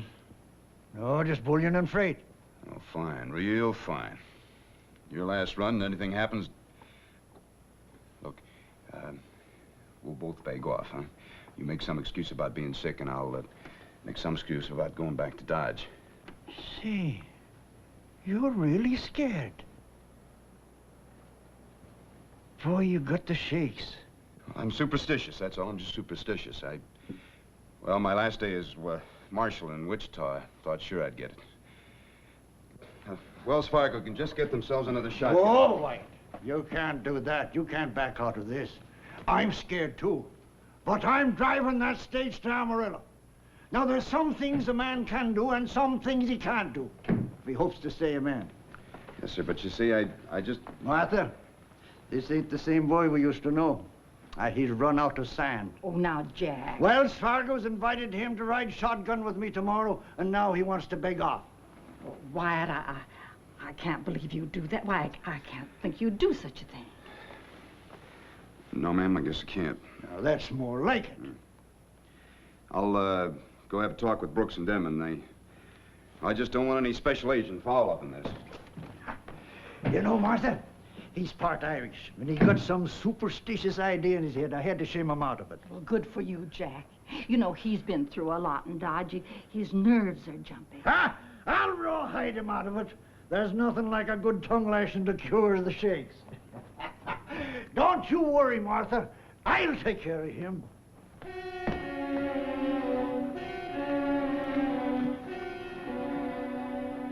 If the Apaches do jump us, it'll be in the first 40 miles before the Texas border.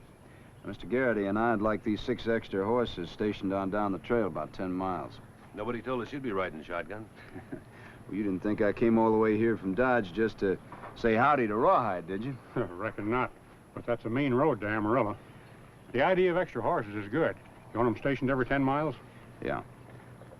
Say, by the way, does the stage from Arizona, does that have iron plates on it? Don't think so. Well, we can probably find some iron around here someplace. Is Rawhide expecting Apaches? Oh, no, it's just another ride to him. But, to tell you the truth, I'm kind of nervous. You could be right, too. We'll be riding inside that stage.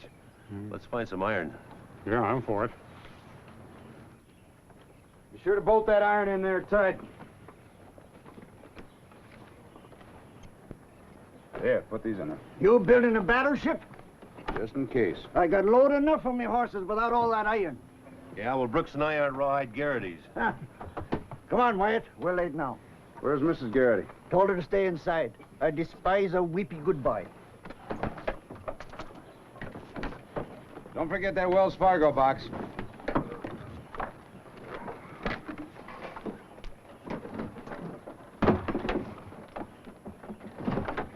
You ready down there? Yeah, we're all set. Get up! Fire!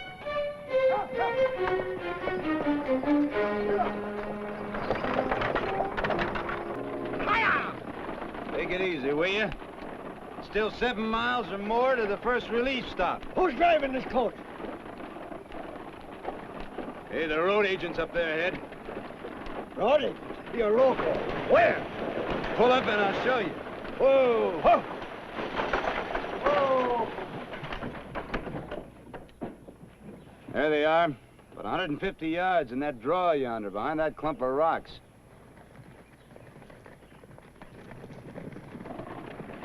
Brooks, Damon. Looks like there's trouble in the draw yonder. Do you want to try and run through them or make a detour? If I leave this trail, I'll bust an axle. All right, Rawhide wants to try and run through them. We'll have to fire from both sides. We'll do it.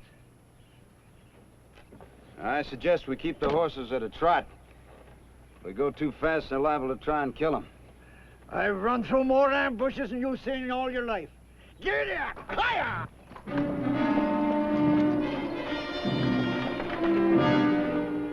That's Garrity.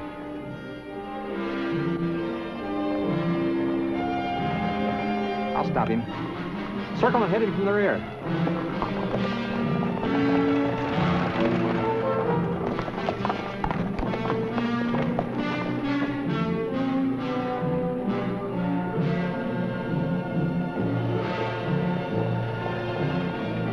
They're circled. Pull up. No. I said pull up. Whoa.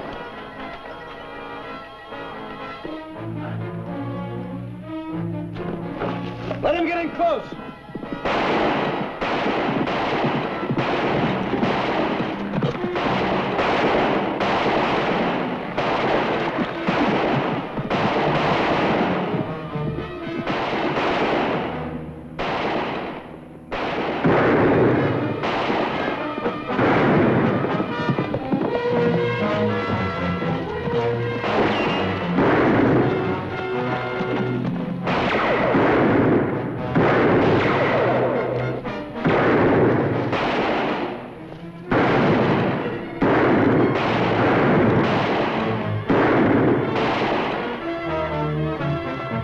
Mr. Garrity, let's get him out of here.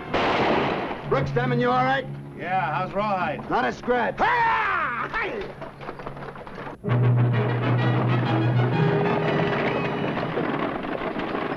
Ease off, will you? You don't break an axle, you'll bust a wheel. Shut up! I'm driving.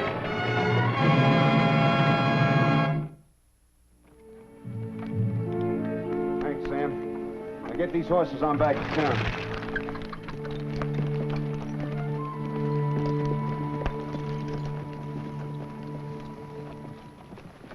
Good thing you sent this fresh team ahead. Well, it's Mr. Garrity's idea. Take it easy, Rawhide. We're a long way from the Texas line. I'm driving. Hey. Dust clouds yonder. Might be Apaches. Yeah. Apaches? I knew it. First road agents and now Geronimo. Come on, let's go. On the double, Tim.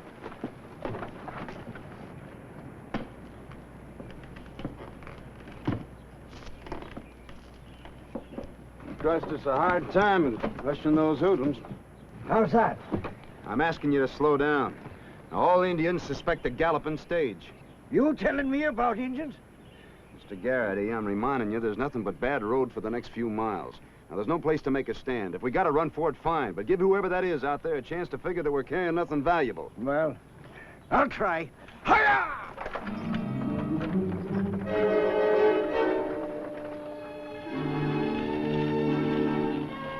They're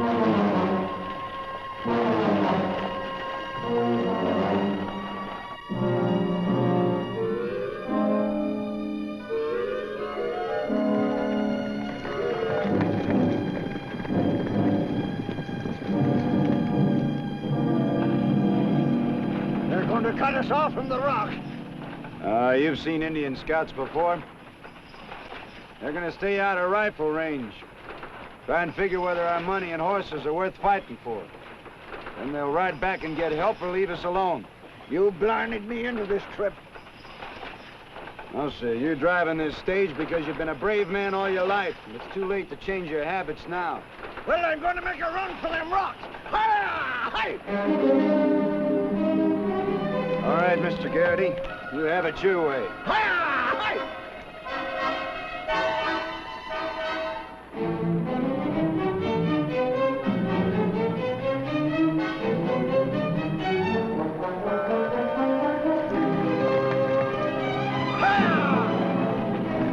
Well, they're going back for help. We better make our fight over there in that clump of bushes. Them horses ain't tired. They can run to the next change of team. Now.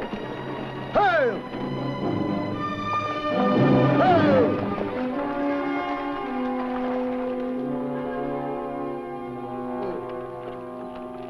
Hey, Wyatt, those Indians turned off. Mr. Garrity thinks I'll be back. He thinks we ought to make our fight here.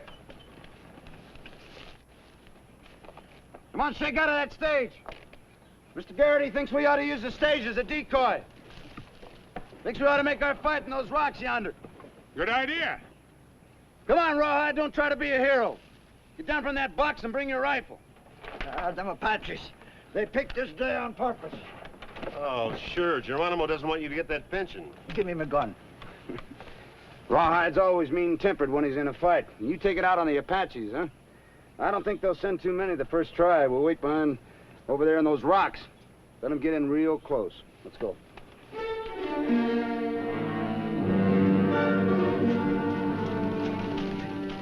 Two of you getting there. Rawhide, get down over there.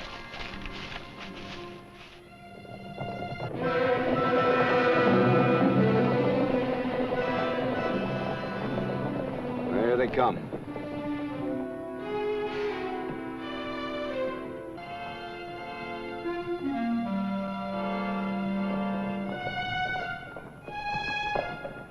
Let them get real close, knock them off the horses, and then sit tight.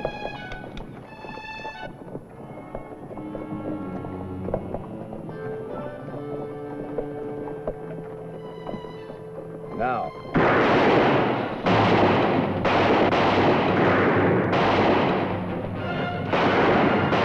Get out!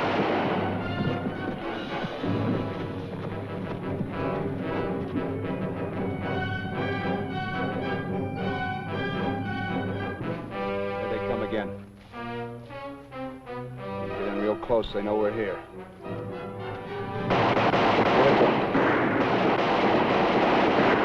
I'm gonna die on the box.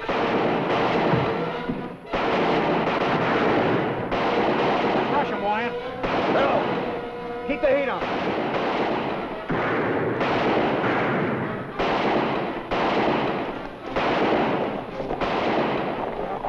Oh, what happened? Did they get me? A bullet creased your skull. The Indians are skedaddling. How is he? He's a mite groggy. Come on, help me get him on the box. Maybe you better ride in the coach. Ah, he's the only one that knows the trail.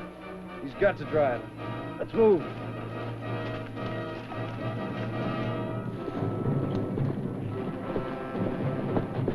Geronimo. Ocho. Nanina. Pachita. Kaia. Aia!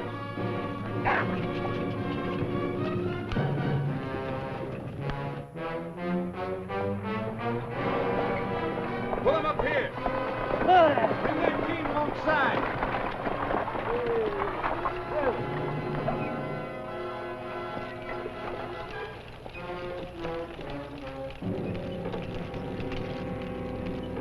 Here, Rawhide.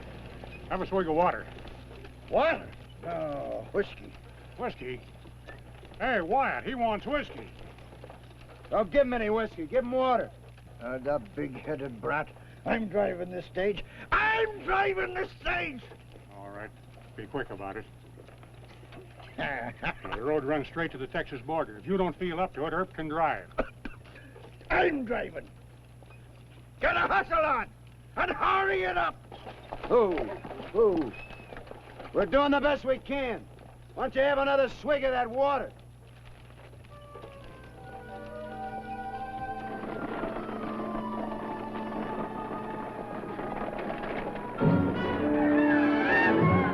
Here they come again. Closing up on us. The last day. I told you so. Stop thinking like that. Horses can feel what you think right through the rain. Hey! Hey!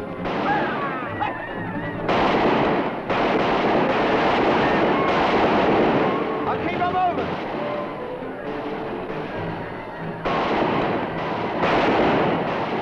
Too many of them this time. Let's Damon. Start throwing that stuff out the window. Who's gonna pay for all this cargo? Where's Michael? Start throwing.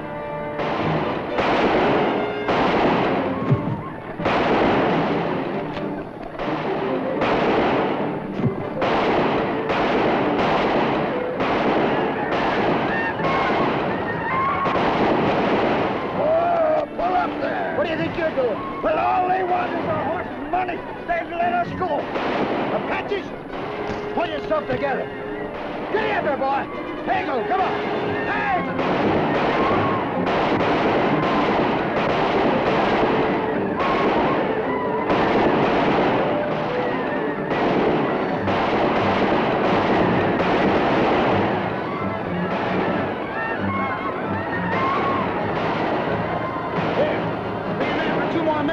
A coward for the rest of your life.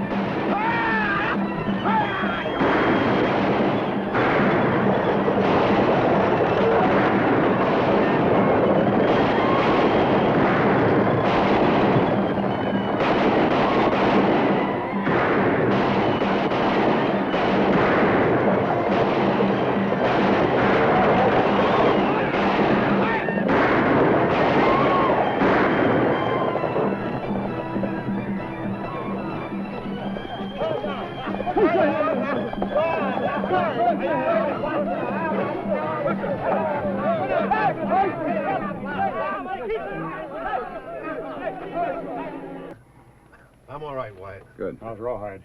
Oh, he's fine. He wants to go back and fight some more Apaches.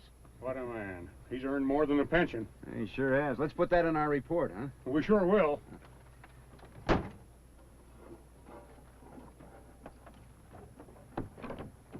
Let's go. All right. Hi.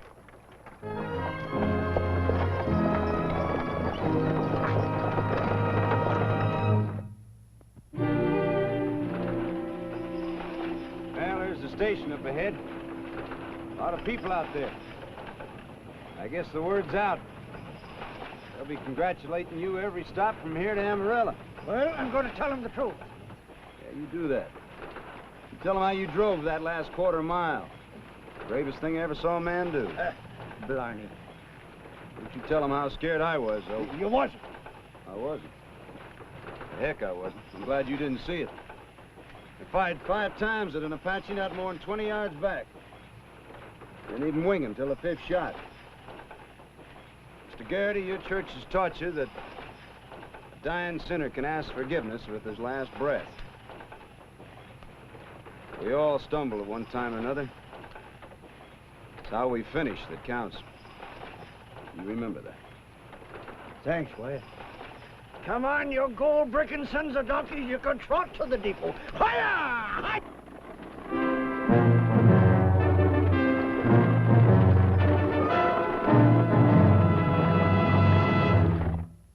Well, he cleaned up the country, the old Wild West country. He made law and order prevail.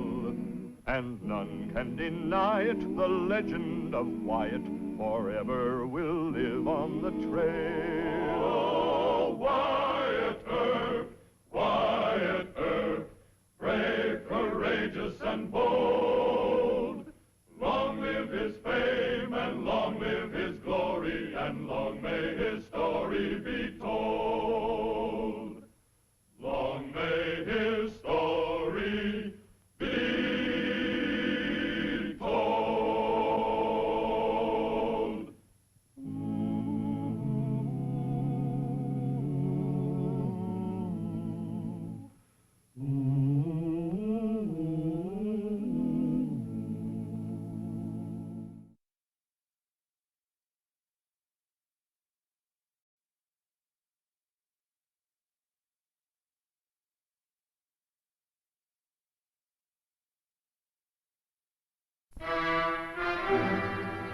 be sure you spell Earp's name wrong.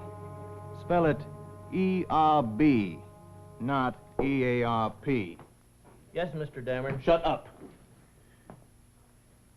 A bully boy gunslinger from Kansas has been hired to wear a star in our city. This fella, Herb, has just attacked 2 honest cowboys and thrown them into jail for some harmless high spirits on Allen Street. How long will the honest cowboys of Pima County allow these outrages to go on?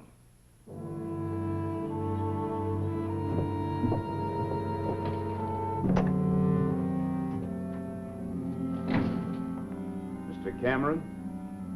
My name is Dameron. Can you read or spell? Very well, Mr. Dameron. My name is Earp, E-A-R-P, not E-R-B. And for your information, these honest cowboys were Clanton men. They got drunk and shut up Allen Street. I'm not afraid of you and your guns. I'm a newspaper man, and I'll tell you something. Go ahead. Those cowboys got drunk on puka. You know what puka is? Yeah, it's a Mexican drink. Yes. And this newspaper happens to know that sutlers from the Indian Bureau are peddling the stuff. 2 of them are over in the Mexican Quarter. Well, I didn't know that. You know it now. And I'll catch up to them. That's my job. And someday your lies are going to catch up to you.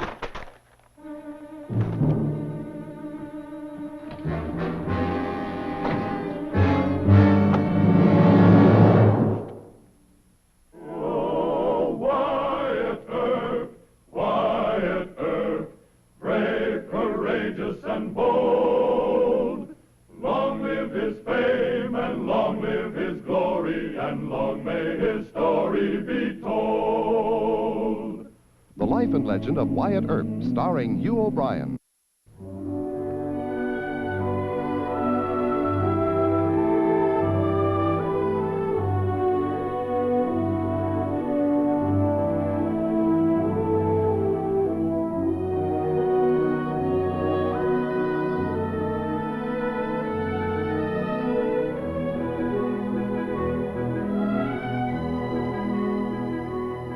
Tombstone had 2 newspapers, the Nugget and the Epitaph. The Nugget was the tool of the 10% ring and hated Wyatt Earp, but the Epitaph printed the truth and made journalistic history.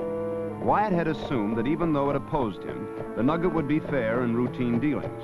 But he learned that very few people in Tombstone were fair about anything. All right, friends, now step up here and let's get a little bit of this polka. Yes, sir, friends, a little bit of polka's worth a whole quart of whiskey.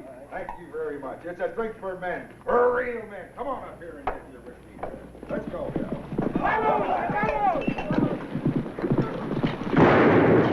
Hold it. Hand up a cup of that.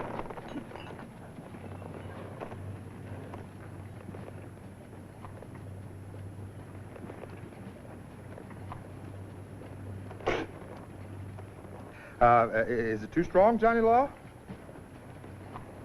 You boys got a license? No, sir, we don't. You know there's a law against selling liquor without a license? You're under arrest.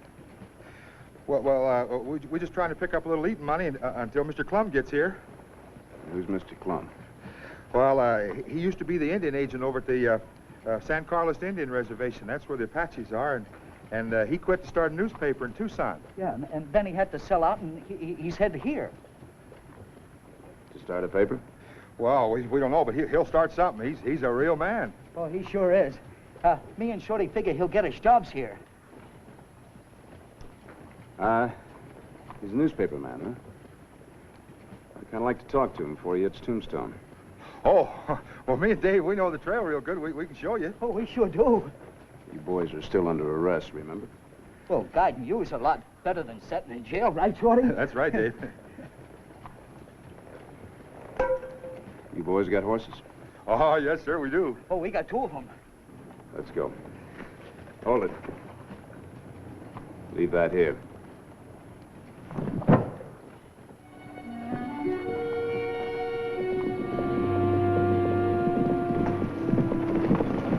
There's a rider coming, and fast.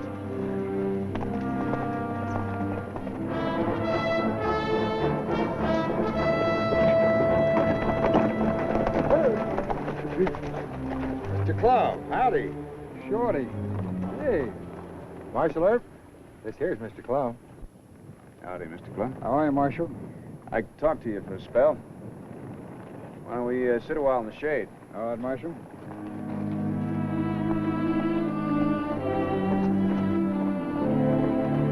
This ruffian Herb then allowed the sutlers to escape the toils of the law. In fact, he was last seen riding the Tucson Trail with the puka peddling miscreants. Puka peddling miscreants. Good. Anyway, that's about it, Mr. Clum. Selling liquor without a license, only a misdemeanor, but the nugget will blow it up into a big holler and try to embarrass me. Yeah. Shorty and Dave aren't bad men, though, Marshal. Matter of fact, they're the only honest sutlers I found in the entire Indian Bureau. Well, I just can't let them off scot-free. Oh, no, of course they gotta go to jail, that's for sure. What do you say, about 10 days? Well, now, that sounds reasonable. Shorty! Dave, come here. Yes, sir, Mr. Clum. You boys gotta go to jail for 10 days. All right. Well, how about getting us a job when we get out? Well, I'll find something to do around Prescott or Tombstone. You can work for me there, okay? Yeah, thanks, Mr. Clum. Yeah, thanks. Well, like I said, Marshal, they don't come no better. Right, Shorty? That's right. You know, Marshal, I still don't know why you want to do battle with that bunch of pirates in Tombstone. Why did you? Don't you know that half the Arizona Territory is in the hands of renegades? I'm beginning to find that out. You ought to try printing an honest newspaper sometime. Like I did in Tucson, they almost busted me. Well, the 10% ring in Tombstone isn't quite that powerful. Powerful enough. Old man Clanton's a local boss. Did you ever meet him? Several times. Or didn't he scare you? Mr. Clem, if a lawman doesn't live with fear, he sold himself out. Now, what we need in Tombstone is a real frightened newspaper editor. Well, I'm frightened enough, Marshal, but no thanks. I've served my time. Well, all I ask you is to take a look at one issue of the Nugget. Fair enough. No newspaper can be as bad as you paint that one to be.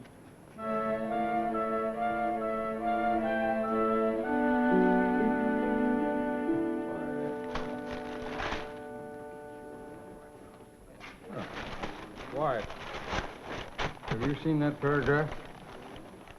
There. That's criminal libel. You ought to arrest that man. Dr. Halliday, what do you think? Jail's too easy.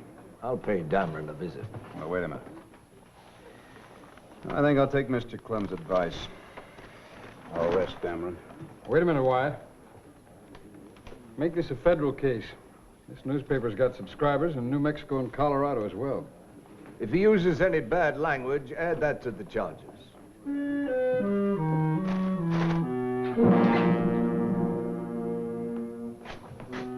Go on. You made the mistake of your life, young man.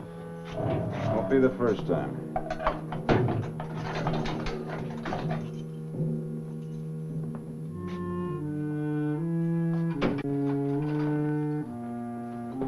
How long do you expect to hold him, Wyatt? Not long. His lawyer's late now. It's probably him.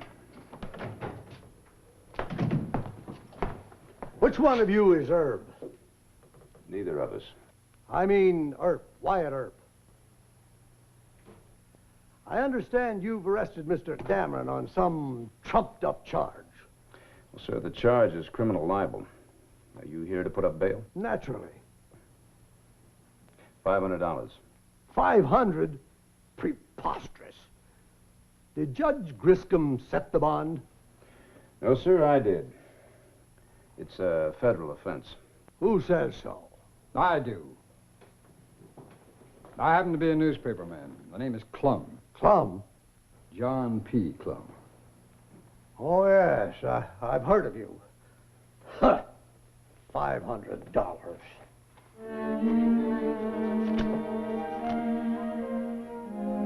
Furthermore, you have attacked the sacred freedom of the press. You think this is going to hush me up? Look, I will speak and I shall be heard. Horace Greeley said that first. And as for you, Drum or Plum... The name is Clum. Well, whatever your name is, you probably think you can start a newspaper here. Well, I dare you. I defy you. The Nugget will put you out of business in 2 weeks. 2 weeks, sir. Mr. Dameron, it's late. Easy, Mr. Clum. You just start another paper and put him out of business. Oh, Wyatt, I couldn't raise the necessary capital.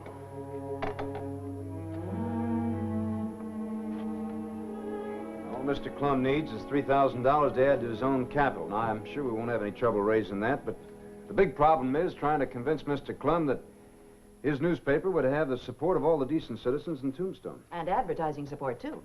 Now, I can get the advertising if you men can get the money. Oh, we ought to be able to do that. What about it, Mr. Clum? Wyatt, you're new to Pima County and Tombstone. The Nugget has the solid backing of all the insiders. You're not asking me to just start a newspaper. You're asking me to go to war. Well, I'm in it myself, sir. Yes, I know, Wyatt. Mr. Clum, listen to this. The Nugget hears that a renegade Indian agent who was erstwhile publisher of a dirty scandal sheet in Tucson has come to town with the intention of starting a newspaper. The Nugget's faithful readers will know how to deal with this corrupt Yankee sidewinder, John P. Clum. A good dose of tar and feathers and a ride on a rail Let me see that, Miss Nellie. I don't know. This is incitement to riot. Wyatt, you ought to arrest this man again. All right, Mr. Clum. I'll arrest him again. If you agree to start another newspaper. By Joe, you got yourself a deal. Good. Now we're getting somewhere. What are you going to call the paper, Mr. Clum? Well, I don't know. This is Tombstone, and, well, every tombstone should have its epitaph. The Tombstone Epitaph. I like that. I do, too. It's a good one. Duck, it looks like you can start collecting the money, and Wyatt, you and Fred can put Dameron back in jail again. That'll be a pleasure. Oh, no, it won't. There'll be trouble. This'll be war, you know. I agree with Mr. White about the war. Who's going to enlarge my hospital? Hire me an assistant. Well, the Citizen Safety Committee. Wells Fargo. Miners. The ranchers. Why don't we sit down and make a list of possible That's donors? a good idea.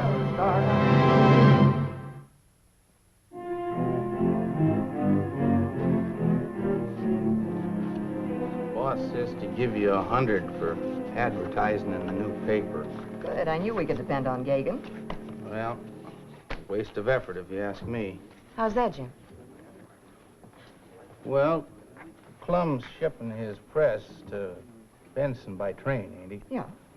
Then it's got to be hauled by wagon over here, right? Uh-huh. Yeah. Well, the talk is that it ain't never going to get to Tombstone. Thanks, Jim. I depend on you as much as I do on your boss.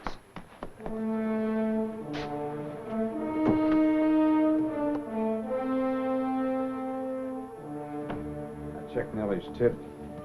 I'm going to have to guard that ore wagon all the way from Benson to Tombstone. You're getting mighty careless in the use of that collected now. Well, you're my deputy, aren't you? Where's that star I gave you? Come on. Put on your clothes and your guns. For a newspaper man? That's right. We need Mr. Clum. And the epitaph. All right, then do it for me. Who else is going? There's Mr. Clum and Dr. Goodfellow. Dr. Goodfellow, why? Because he donated $250 to Mr. Clum's loan, that's why.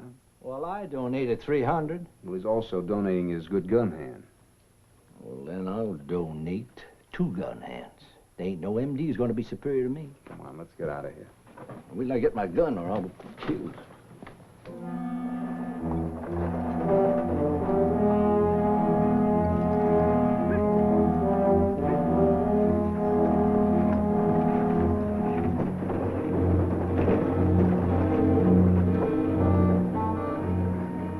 see no printing press.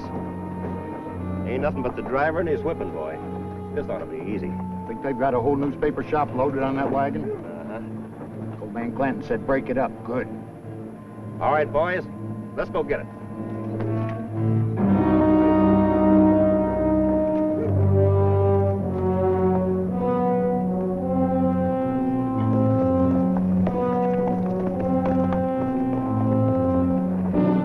Quiet. Any sign of the Clanton crowd? Not yet.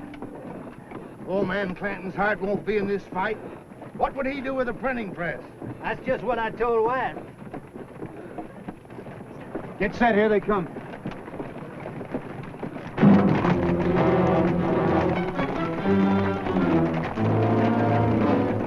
Remember, we let them stop the wagon and dismount. Then we shoot low to stampede their horses. I hate to christen the epitaph with blood, Wyatt. Maybe we can scare them off. Too late. Hold tight, Mike.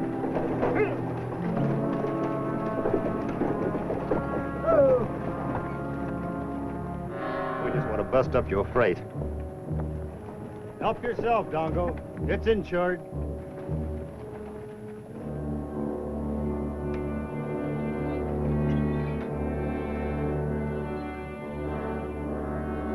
Now.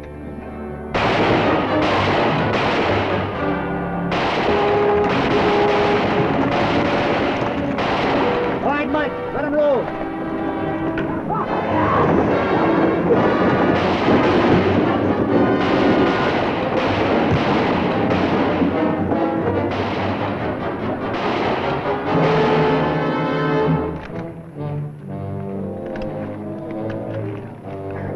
Round up the horses, boys. We'll finish this in Tombstone.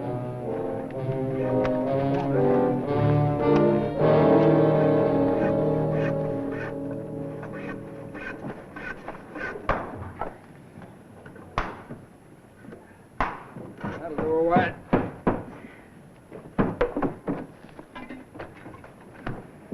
Well, it'll have to do. Not a man in Tombstone had nerve enough to rent me a building. Yeah, you won't need a building until the rainy season, John. By that time, you'll be able to build your own. Use those printers of mine long about now. You don't suppose anything happened to them, do you? No, they're probably over in one of the saloons getting themselves a cold beer. Take it easy. I'm as jumpy as a cat in a bed of khaki. Now, let's get to work. Mr. Earp. Howdy, Miss Emma. Excuse me. Sure, why? Marvin, give me a hand here. All right. Well, I haven't seen you since the day at the ranch. Well, you wouldn't be seeing me now. Only I have a message for Mr. Clum. Would you like to give it to him? No, you tell him. Tell him to get out of town. Tell him we don't need another newspaper here. Who says? My papa says.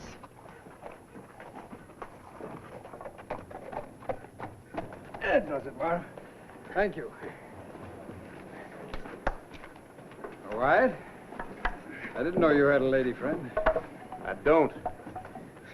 That's old man Clanton's daughter. Oh? She says you ought to get out of town. Well, that's how Clanton operates. Tries to scare you first. Who's scaring you, boss? Now, where have you two been? Drank a little beer in that fine saloon across yonder. I should have known. I'd like you to meet Wyatt Earp. Wyatt, this is Mr. Soren and Mr. Reppy, my printers. Howdy. With his whole staff and he knows it. Come on, Rep, let's set up the press. Wyatt, that's the way a newspaper gets born. Want to strive some steaks, huh?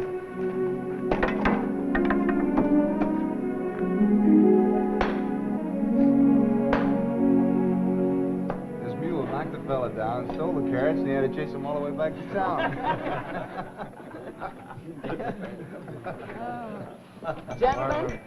Gentlemen, I think we should start the epitaph off with a speech from our editor, Mr. John P. Clum. Now, they tell me that up San Carlos way, he controlled 5,000 Apaches by just his personal leadership. Mr. Clum?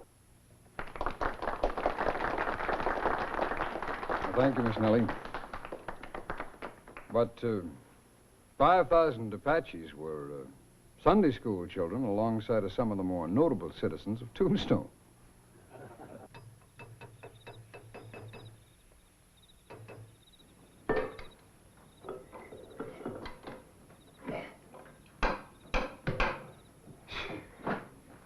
There's no justice, Rep. We gotta stay here while the boss has a good dinner over at Nellie Cashman's.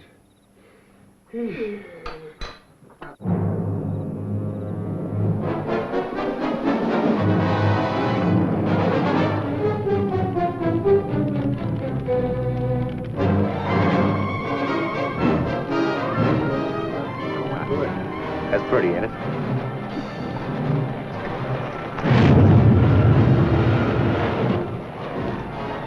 Let's get out of here. Let the other stuff go.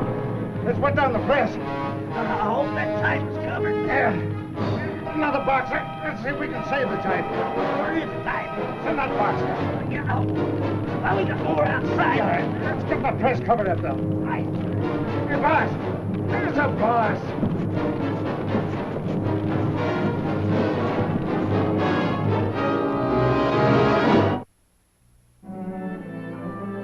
She's all ready, boss. All right, Mr. Rippy. Let her roll.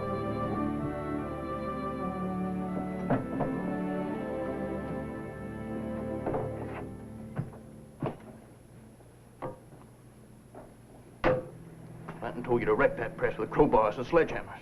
All you do is start a little fire. Old man Clanton and the boys got called out of town on more important business. Two of us couldn't do much. What's more important than keeping Earp and Clum from printing another paper?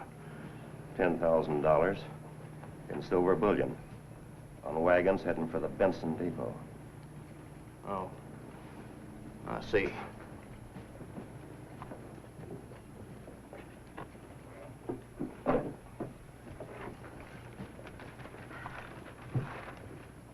The ink's a bit watery, boss, but here's the first copy. Thank you, Irish.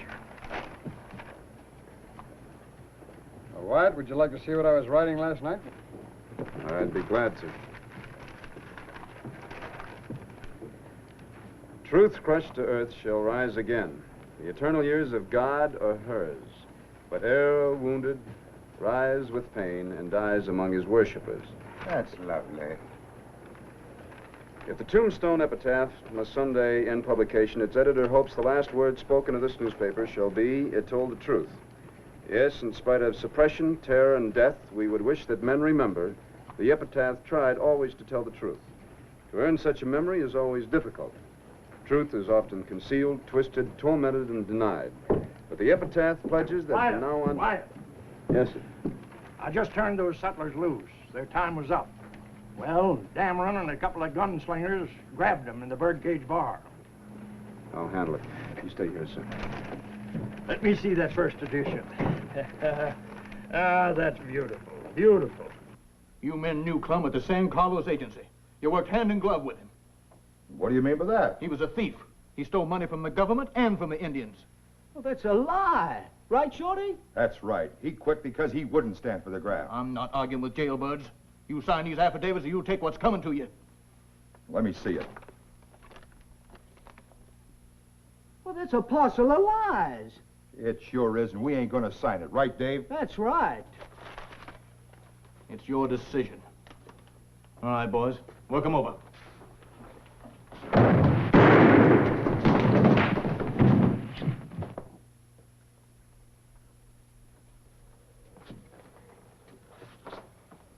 Mr. Dameron tried to get us to sign this against Mr. Clum. That's right.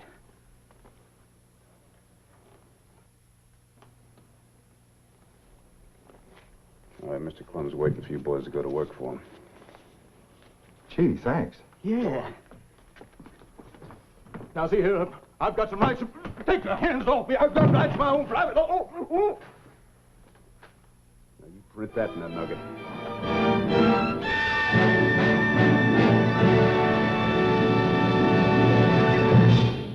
Well, he cleaned up the country, the old Wild West country. He made law and order prevail. And none can deny it, the legend of Wyatt forever will live on the trail. Oh, Wyatt Earp, brave, courageous, and bold. Long live his fame, and long live his glory, and long may his story be told.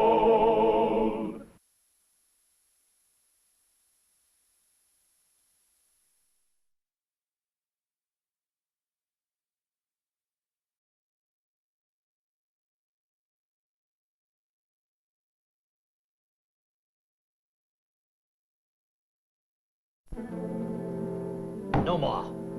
No more. You deserve to die for what you're doing to Wyatt. That does it. I'm getting gall darn tired of you threatening me, Doc. I'll just get my shotgun and we'll shoot it out at any distance you say. Right here, 10 feet. Well, that suits me fine. I'm gonna blow you clean out through the back of this here jeep. All right? Oh, Wyatt Earp, brave, courageous, and bold. Long live his fame, and long live his glory, and long may his story be told. The Life and Legend of Wyatt Earp, starring Hugh O'Brien. Many women had unsuccessfully set their caps for Marshal Wyatt Earp. But when his friend, Shotgun Gibbs, got the idea that Wyatt should marry, things looked very bad indeed. Dan Cupid himself never rigged a better trap. Tombstone's most eligible bachelor and Nellie Cashman, the most sought-after maiden lady, would seem an ideal match. Oh, thanks so much. $5. Hello, Mrs. King. $2, thank you. And 10, thank you so much. Another 10. And 10 again. Hello, George. Oh, 5, thank you.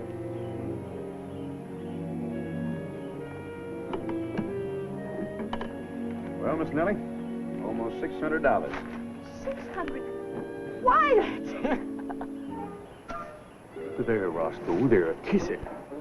Oh, bless your heart, where'd you ever get so much money? Well, I collected it from all the gamblers and all the saloon keepers. Well, I tell you how much I love you for doing this, but I have to add up the donations first. That's all right. I have plenty of time. It'll give me something to look forward to. Oh, now go along with you. Well, maybe you and me better have a little talk with that young lady. What do you say?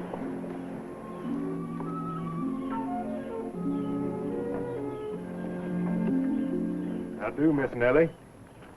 Wonder if I could talk with you a spell. See, Doc, you got the gift of gab. So naturally, I come to you before I go to tackle Wyatt. What do you want me to do? Tell you what to say to him? Yeah, the words, smooth and slick-like. That'll sneak up on him and get him to commit himself. You violent, vicious, loathsome, miserable. What are you talking about? You ever had a wife? Well, no, but... You revolt me, Gibbs. You're like a hangman trying to tie the rope for his best friend. You call marrying Miss Nellie being hanged? Slow strangulation. Day by day, week by week. No, you just say that 'cause you and Miss Kate never could get along. It ain't my fault she left you. But I should have had more sense than to come to you for help. For help? Now, you listen to me, Mr. Gibbs. If you involve Wyatt with Nellie Cashman or any other woman, I'll shoot you immediately following the ceremony. Doc, I ain't scared of you. No, I don't think you are. Because you lack imagination. And if you can't imagine death, you certainly can't imagine being married. Well, lots of men will live through it. Bachelors call it living. I call it purgatory.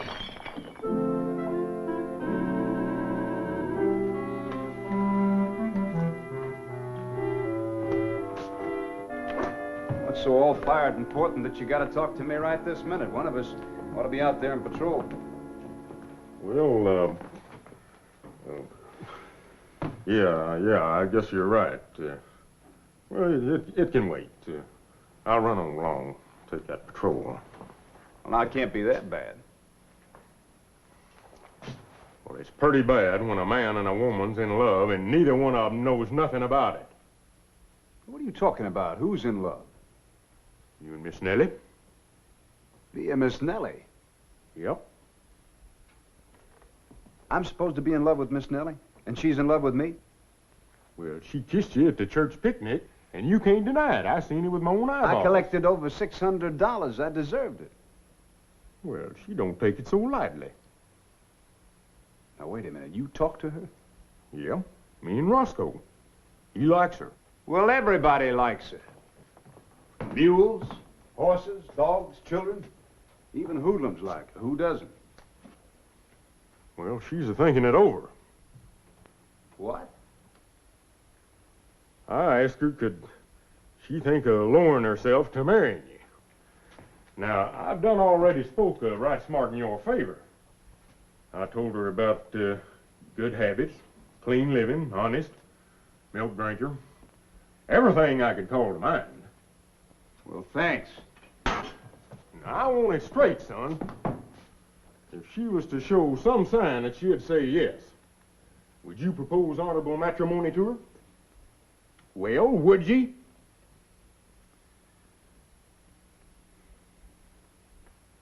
Nellie Cashman.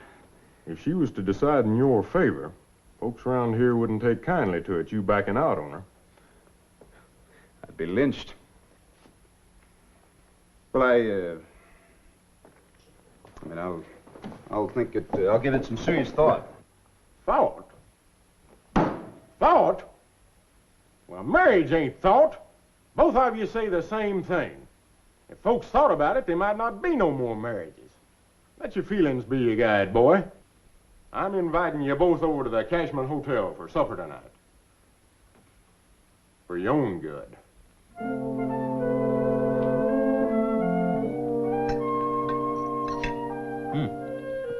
You're mighty quiet, Em. What's bothering you? Oh, just something I heard in town today. That herb fixing more trouble for us? No, not exactly. Come on, Emma, tell us. It's about Nellie Cashman. I hear she's sweet on Earp. Wyatt Earp? Oh, no.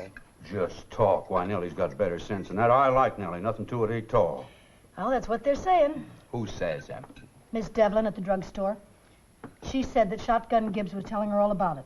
Shotgun's Earp's best friend outside of Doc Holliday. Why, there ain't a word of truth in it. And can't you wait until your sister's finished eating before you smoke them things? Why, Nellie wouldn't look twice at that Yankee scum. Earp's not fitting to marry even a no-good saloon girl. By George. If I thought there was any truth in it, I'd stop it right now. But they ain't. Well, it'd be Miss Nellie Cashman's hard luck and not ours.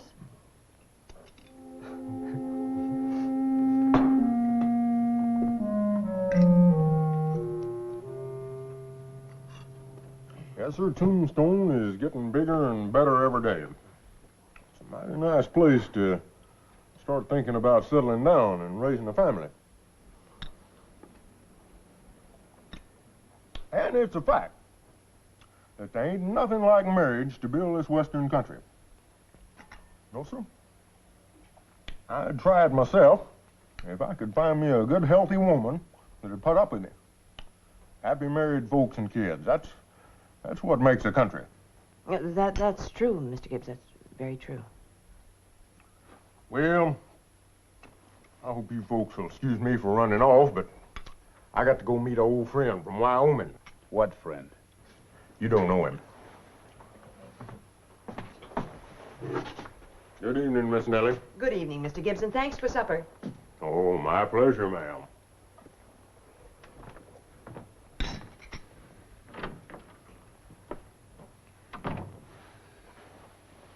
Mr. Gibbs isn't very subtle, is he? No, ma'am, he sure isn't. I hope you won't blame him too much, though. He just kind of gets a notion and hangs on to it, never lets it go. Well, why don't we go out on the porch and talk? What? The porch. Why don't we go out on the porch and talk? Well, all right, I guess it'll be a lot cooler out there. You do look a mite warm.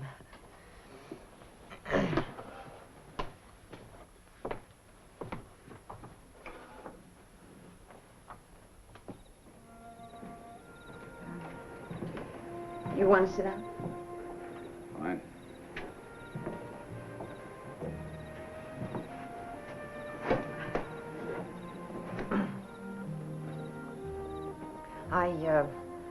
I suppose Mr. Gibbs has talked to you, too, huh? Yes, sir. Uh-huh. Well, I'm sorry the subject was mentioned. I told Mr. Gibbs that I was lucky enough just to have you as a friend. Oh.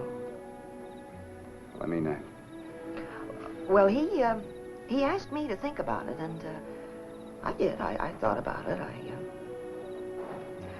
I asked myself why I hadn't fallen in love with you, Wyatt. If you had some kind of weakness, or if you needed somebody to lean on, I'd really go after you.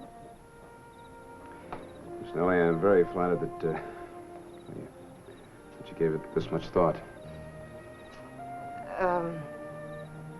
What did you think? About this, what we were talking about, what did you think? Oh, well, I thought about how good you are and how kind, unselfish, and that I really don't have much to offer you. Wyatt, I'm afraid you don't know me very well. I've got a temper like a bear cat. And worse still, I like to reform men and, you know, kind of mother them if I can manage it. Well, I'd let you. Is this a proposal, sir? Just toss it in with all your other proposals. I'd be a fool not to put my name on your list. Wyatt, you are one of the nicest people I've ever known. Thank you, ma'am.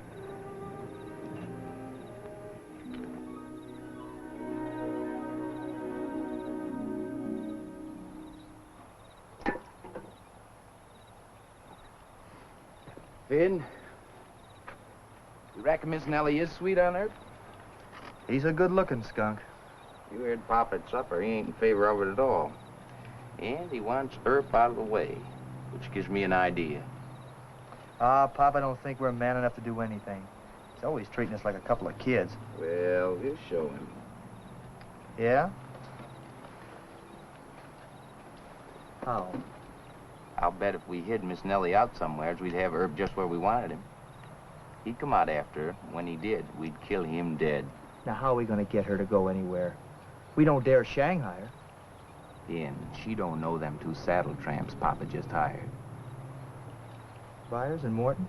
And they got sand. Ain't scared of nothing. We'll send them into town for her. I'll get him. Byers, Morton, come out here.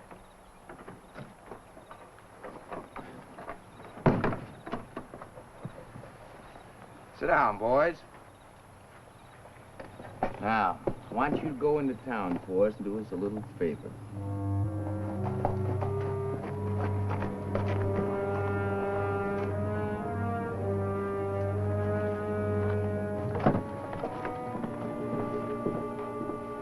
Remember, we don't act rough. Yeah, I heard what they said about Miss Nellie. This town would tear us limb from limb.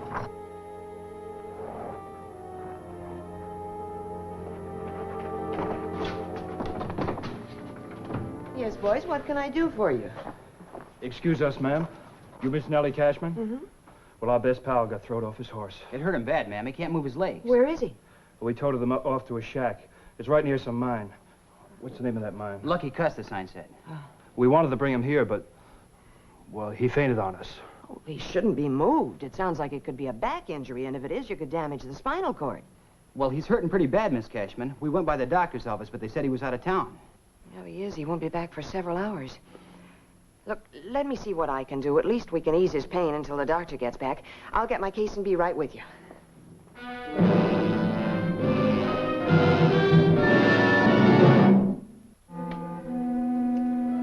And then they come out and sat on the porch for a long time. And then they kissed. No more. No more. You deserve to die for what you're doing to Wyatt. Well, that does it. I'm getting gall darn tired of you threatening me, Doc. I'll just get my shotgun and we'll shoot it out at any distance you say.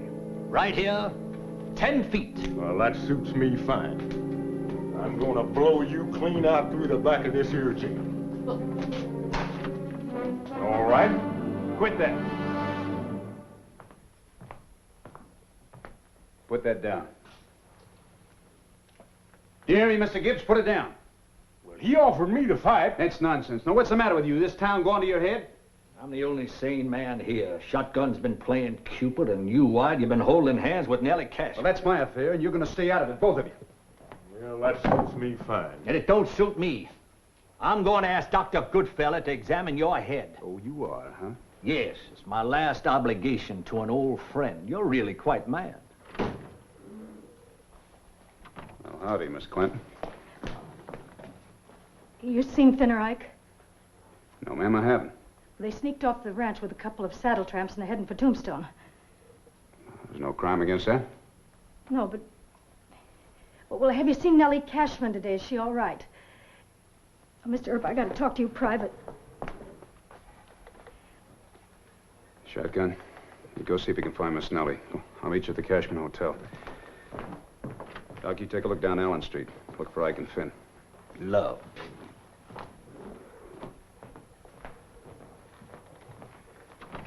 Now, what's this about Miss Nellie? Well, I think they kidnapped her. Kidnapped her? What for? To set you up. We all know you're in love with her. And my brothers have just been itching for a chance to show Papa what big men they are. And just where is your innocent papa? At the ranch.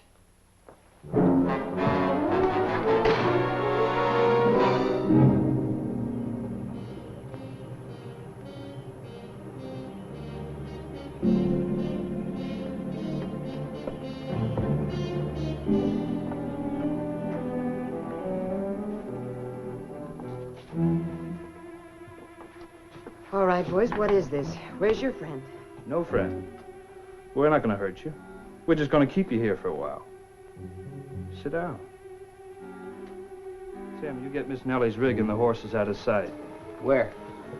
Behind those trees by the mine shaft.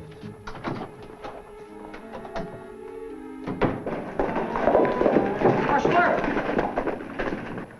Marshal Earp! Danny, I haven't got time to talk to you right now. But it's important. A man gave me a quarter to tell you that Miss Nellie needs you to come to some mine. What man? What mine?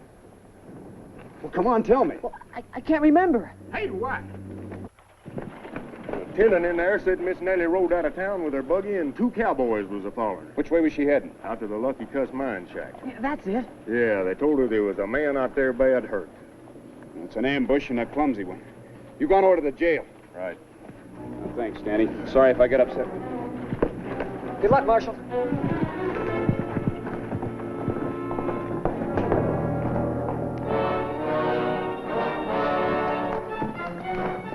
do you think you're going?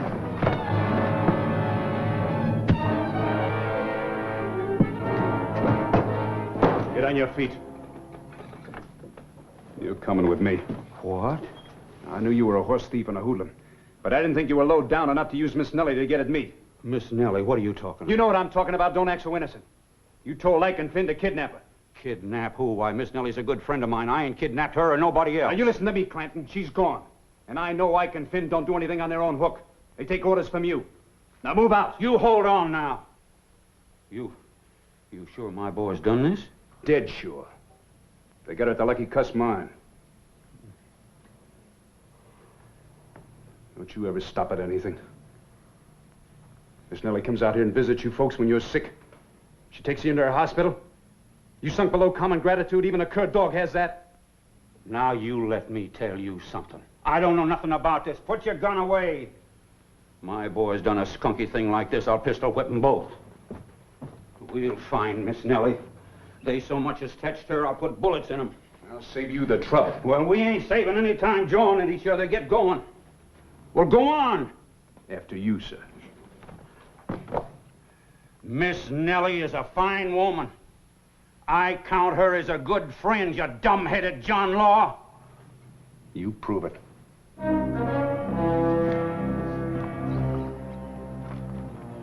Earp ain't coming, Ike. He'll be along. Maybe that boy couldn't find him right off. You You boys think that Wyatt Earp's going to ride into a trap like this, you've got another thing coming. We know that he likes the bait, ma'am. Not that much. Here they come.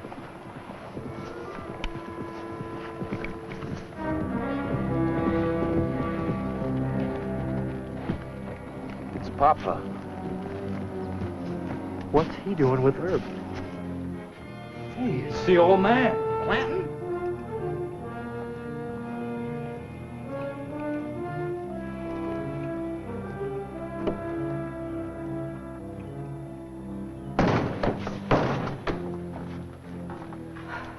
You all right, Miss Nellie? Of course, Wyatt.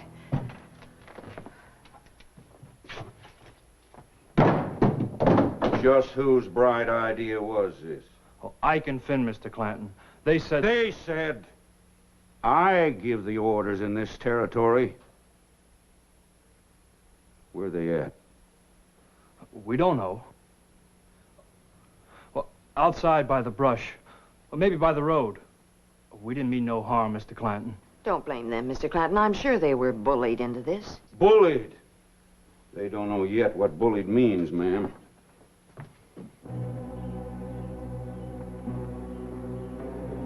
You, Ike! You, Finn! Come out of there! I said come out of there! You hear me? All right, we're coming, Papa. Come on.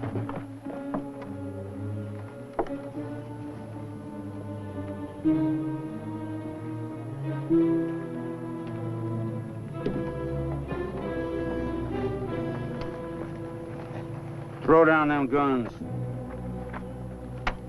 Papa, it was Ike's notion. You said you wanted to get rid of the John Law, Papa. Anytime you think you're man enough, Ike, you come on into Tombstone. I'll be waiting. He's mine. You got him.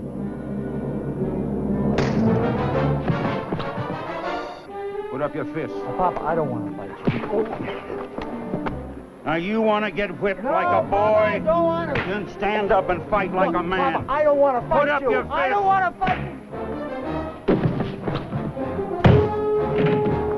Now, you're going to put up your fists? Yes, Papa. Oh! Have you had enough? I told you I didn't want to fight with you, Papa. I'll tell you when I've had enough. I don't want to fight with you.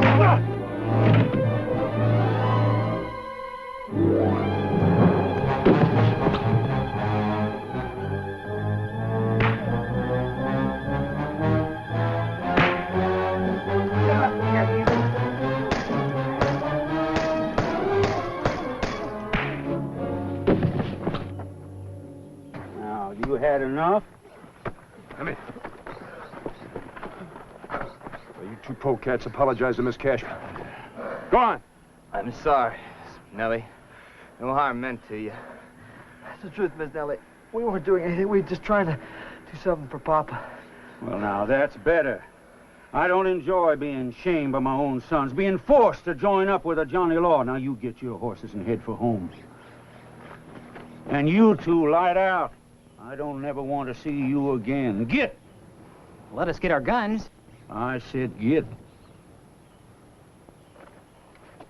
I sure do apologize, Miss Nellie. 'Tweren't none of my doing. I know that, Mr. Clanton. Where'd they hide the buggy? Oh, behind the trees by the shaft. Hold on there. Now, I want to ask you a personal question, Miss Nellie. I want him to hear it. You sweet on this Yankee sidewinder? Mr. Clanton, I'm already married. To my work, gentlemen.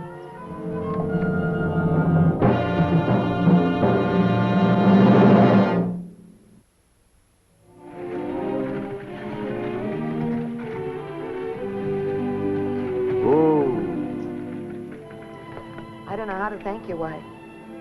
Don't thank me. I was scared to death. Wyatt, Yes. it's awfully nice to know that I've got somebody who worries about me. Always best friends, huh? Best friends.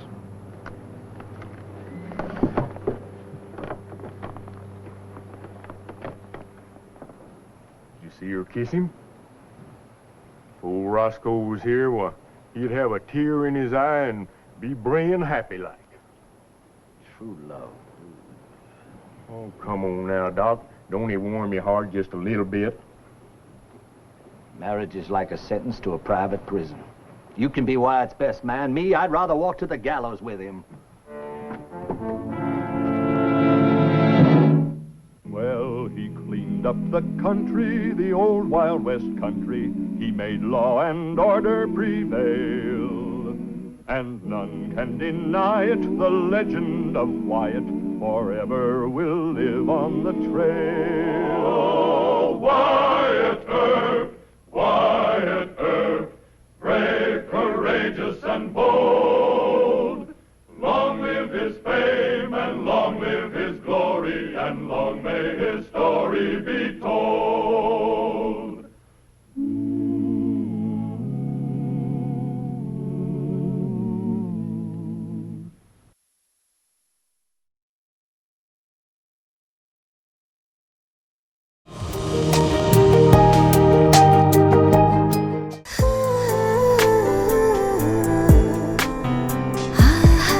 আপনি কিন্তু দেখতে যথেষ্ট সুন্দরী একজন মানুষ, দেখতে বেশ romantic, যেন শেক্সপিয়ারের নাটকের কোনো নায়িকার মতো। ভেবেছিলাম, কিন্তু আপনি তো পুরোটাই মর্মান্তিক। যে কোনো মানুষ আপনাকে দেখে মর্মাহত হতে পারে।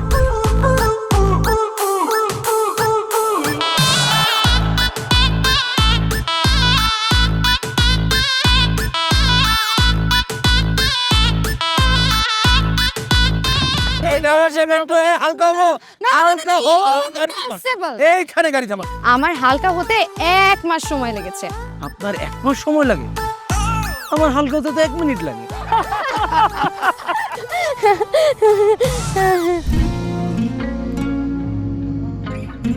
আমার কাছে মনে হয় জীবনসঙ্গী এমন হওয়া উচিত যার সাথে আপনি প্রতিটা মুহূর্ত উপভোগ করতে পারবেন, সারাক্ষণ খুনসুটিতে মেতে থাকতে পারবেন এবং তার মনে এমনভাবে বসবাস করবেন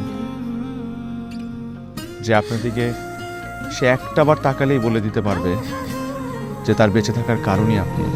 পথে চলতে চলতে, কথা বলতে বলতে, কখন যেন হলে আমার। জানি গল্পে গল্পে মিশে অল্পে অল্পে আমিও হয়ে গেছি তোমার। ছোট ছোট ভুল ফুটে হলো ফুল যে তোমাকে পেলাম। গুটি গুটি পায়ে স্বপ্নের নাই আমি ভেসে গেলাম। আপনি কি মনে করেছেন একজন মানুষ আমার জীবন থেকে চলে গিয়েছে এবং আপনি সেই সুযোগটা কাজে লাগিয়ে আপনার ফিলিংসগুলো আমার কাছে এক্সপ্রেস করবেন আর আমি সেটা হ্যাপিলি অ্যাকসেপ্ট করে নিব? এই হচ্ছে আপনার বন্ধুত্বের নমুনা? রোদের পাখি তোর শহরে আমার মনের স্বপ্ন ঘিরে, ওরে পাখি ওরে সারাক্ষণ। তোর শহরে বৃষ্টি হলে ভিজে আমার মন।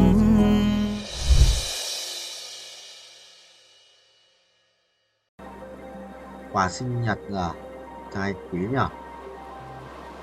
Mua được mà mình thu hàng này mà may sang này vậy.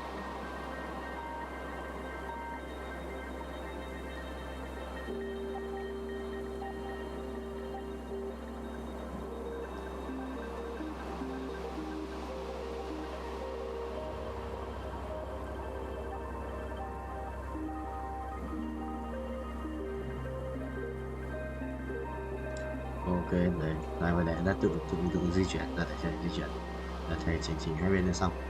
Đinh không ngoài, Đinh không ngoài, Đinh không thấy ơi, Đinh không thấy ơi, Đinh không thấy ơi, Đinh không thấy ơi, Đinh. Ai á, chôn tao.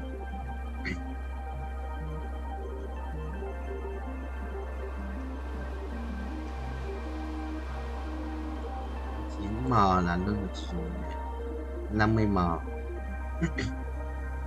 Nhanh lên tao. Từ từ rồi.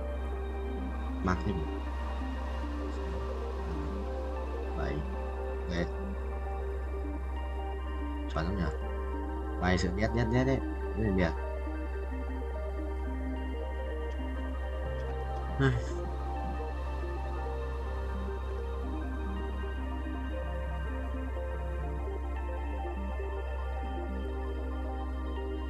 Vậy gì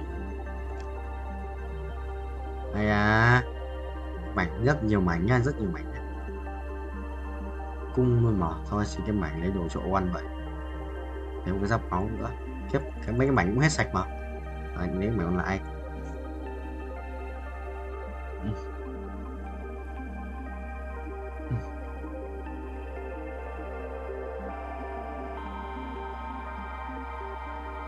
Mày cho nhau, mày cho nhau. Mày cho anh không? Đừng chết nữa. Thằng Vũ đang nằm mà Dương. Chết. Đài. Mày không anh em lớn như kia, bây giờ có quỷ quá.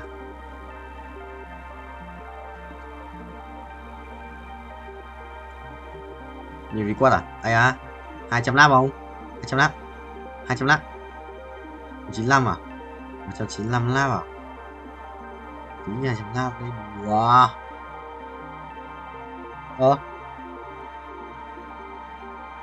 À đúng rồi. Nhầm.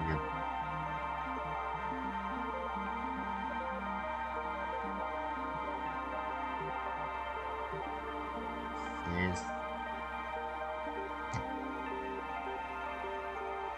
65.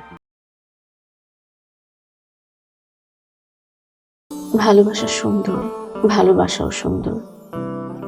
মানুষ নিজের অজান্তেই ভালোবেসে ফেলে।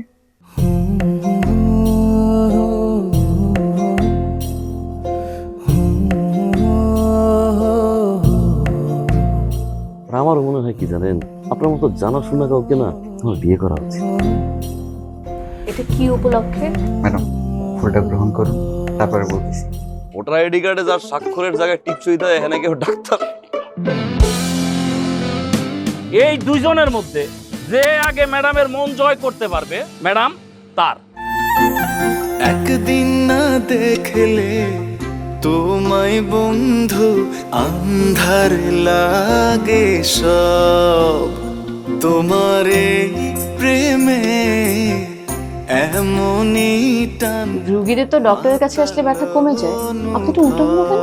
আপনি কি উল্টা? তোমায় ছাড়িয়া যাব মরিয়া, তোমায় ছাড়িয়া যাব মরিয়া, যেও না বন্ধু আমার ভুলিয়া। আমার মনে হয় আমার সমস্যা কপালে। ম্যাডাম আমার কপালে নেই, আমার কপালে আছে দাগ।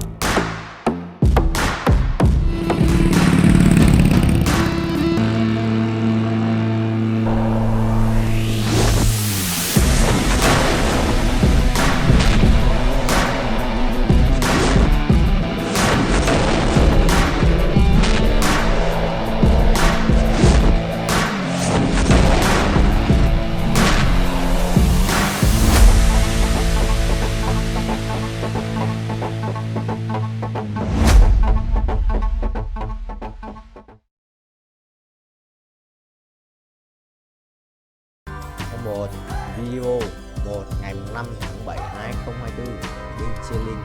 Let's go boy. Anh sẽ bay tiếp cho các em xem nhé. Ok, phải để tự lại.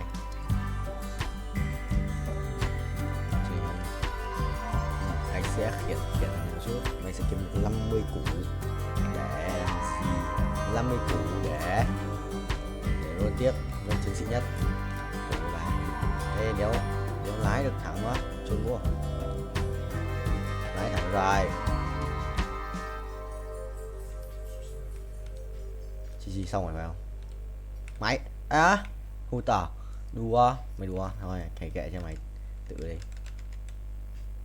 Chuyển thuyết tăng trưởng mày.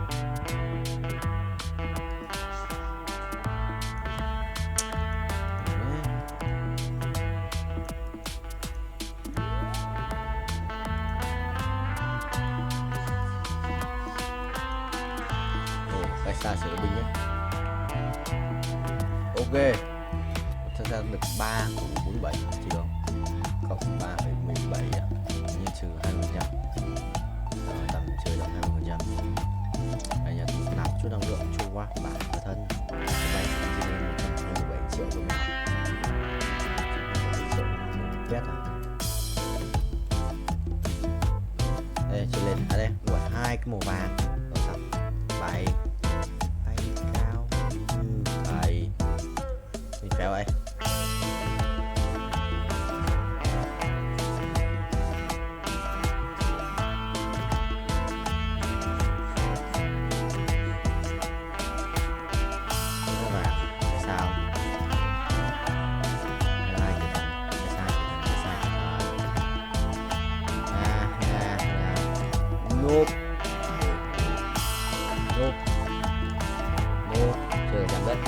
Xếp thằng này quỷ à, ác quỷ vô ba đùa tao cái này nó là tử thần rồi dọc rồi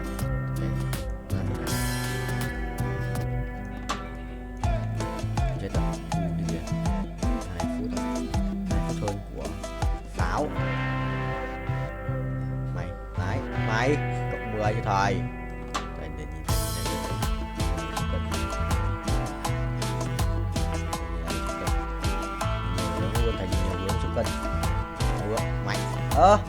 Đùa tao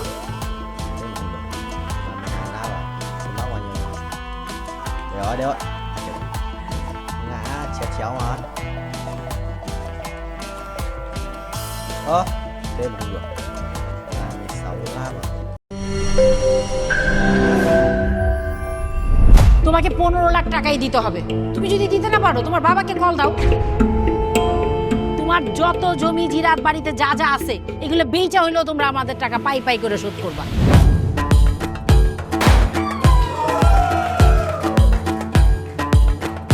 একটা ব্যাপার কি খেয়াল করছো, শহরে কিন্তু দুইটা রূপ, রাতের এক রূপ, দিনের আর এক। বেঁধেছি ঘর হৃদয়ের পর গাঢ় সবুজ ওই গহীন বনে। আরে ব্রো, সবসময় চিল থাকতে হবে, কিচ্ছু মাথায় নেওয়া যাবে না। ভালোবাসা হচ্ছে একজন আরেকজনের উপর ভরসা করে, একজন আরেকজনের হাতের উপর হাত রেখে এই জীবনটা কাটিয়ে দেয়। কিছু মানুষ এই রাত জেগে থাকে আর টাকার বিনিময়ে সুখ খোঁজে। বসুন। এখন তো সিরিয়াস হওয়া উচিত, তাই না? আমি তো কোথাও যাচ্ছি না পার্টি করতে, তুমি কেন যাচ্ছ? কেন বন্ধ করতে পারতেছো না বলো তো?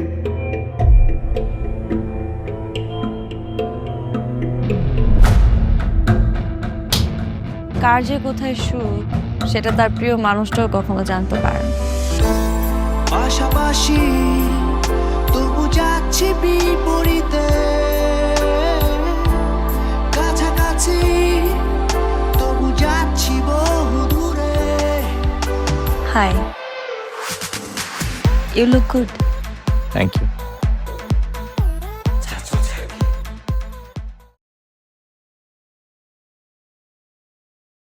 Nhưng mà có rắc biết. Đùa. Anh đang chưa tôi học thêm mũ quay, đang nhặt mũ để đi quay cái.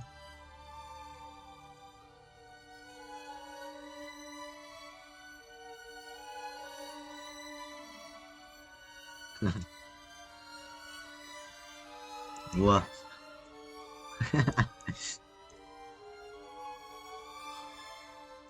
Là sao?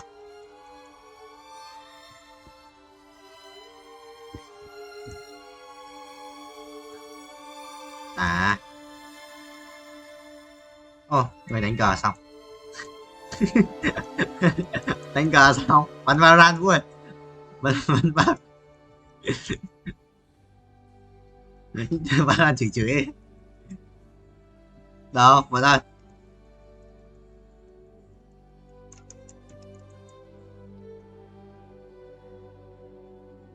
Rồi, ra đánh cờ lên mình rồi. Ý là đánh cờ lên mình kiểu ví dụ set bài xong rồi quay lại game ấy, xong rồi chơi game kiểu có cái gì phải chỉnh ở game này thì chỉnh ấy, chứ không phải bị bỏ chơi suốt đây, bỏ ra chơi suốt đây.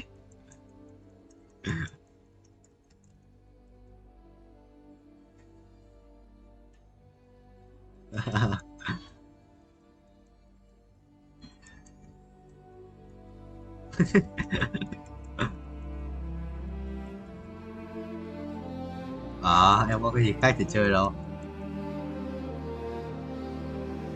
Ai da, có không phải làm cái gì nhanh nhá. Tao có đánh cùng nhau đâu, tao đánh cùng nhau không?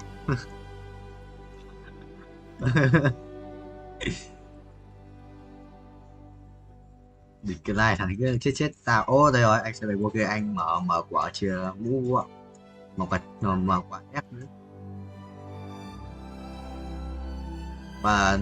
Và thích thì mời mà.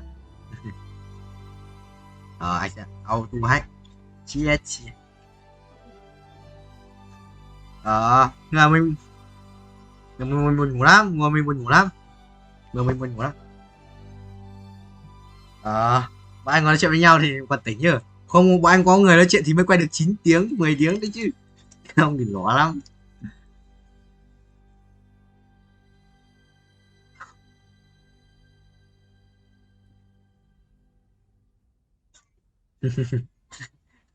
Cắm lưng. Vui anh ra mà xịn sao ấy, chơi lắc lâu lắm. Không hình như lửa. Lắc. Ê, sao con này lắc lâu ấy? Chôn tao. Lắc lâu vãi. Ui lắc lâu lắm vợ. Ui, anh ra mi thích vợ. Sao lắc lâu thế? Lắc mãi không xong. Nó lắc tỷ phát không xong. Gì anh tưởng cái gì ra giản mi thích. Rồi xin. Đi mua là nói.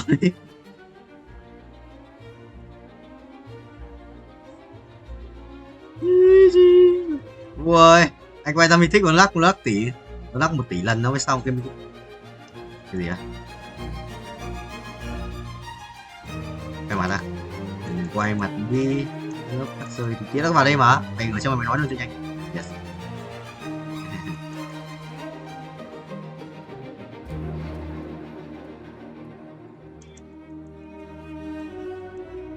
Anh chửi không? Ôi có chửi không?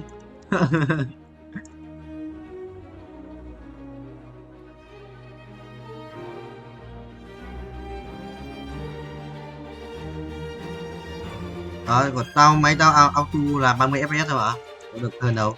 Và con không chỉnh lên hơn đấy, để đánh từ gốc rồi. Hình như chỉnh lên là mất tiền, là thêm money rồi.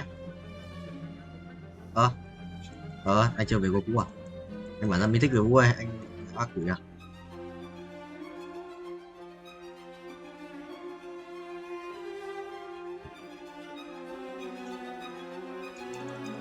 Mà lắc thực sự lâu anh tưởng lag cơ, nhưng mà không mua sử ra một con siêu xịn.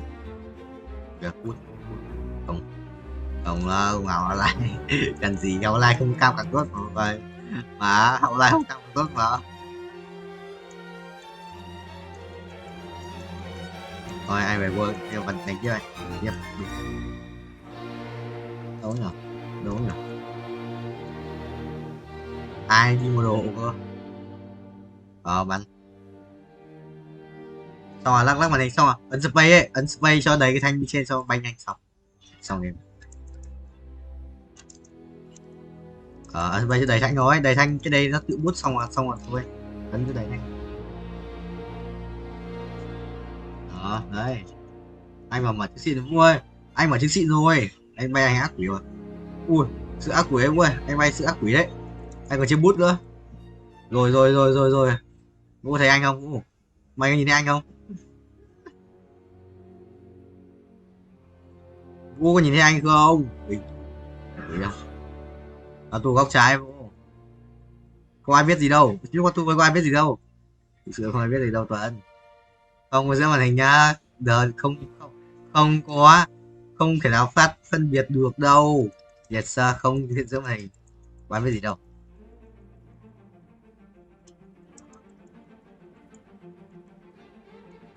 Nhưng mà lúc ấn auto mình vẫn di chuyển được nó mà. Sao đâu? Gì vậy? Là 9 à? Đâu? Nó luôn rồi mà. Bay thấp, mấy đồng mày bay thấp.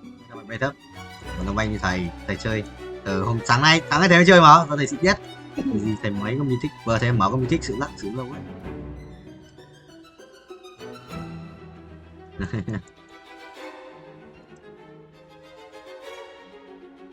Ôi à. Bình chi linh. Thôi giờ anh sẽ kiếm 750 tỏi đấy. Wow thà. Ui, bao nhiêu năm vậy? Để xem bao nhiêu năm. 20 tỏi. 20 tỏi.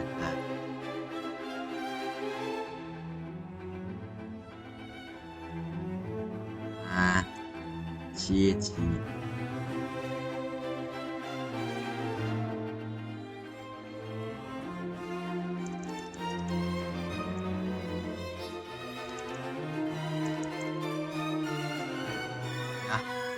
Phải nói khác à?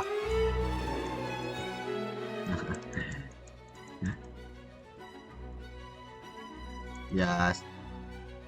What?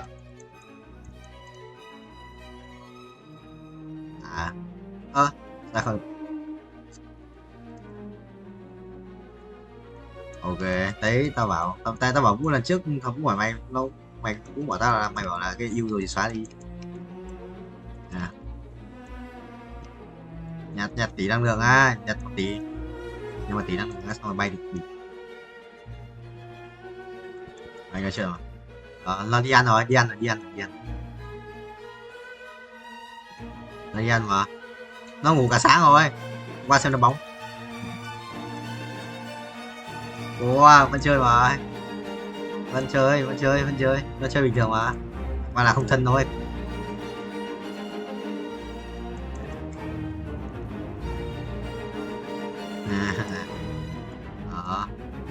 Loser mà. Quỷ ác quỷ. Yes. Đó, xóa rồi, hiếu khuyên luôn. Ơi rồi. Người ta chắc là số vãi PS. Số vãi PS. Xong rồi.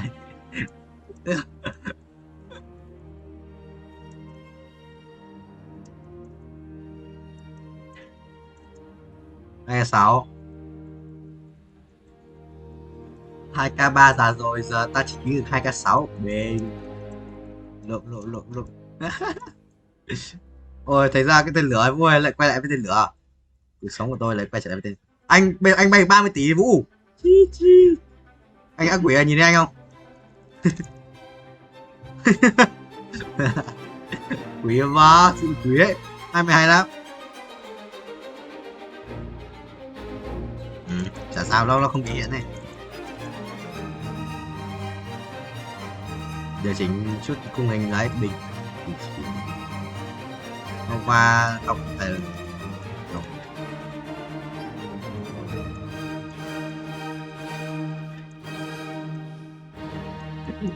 cả đã đánh danh cao thủ và đánh danh cao thủ. Không có. Bình thường ai được mà, chỉ là lập nick lấy nick mới chơi được mà.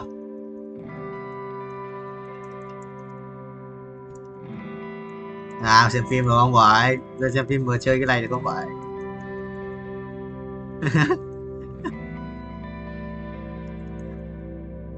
Mình không biết, mình có phải là cái học mình không biết tại là có. Yes.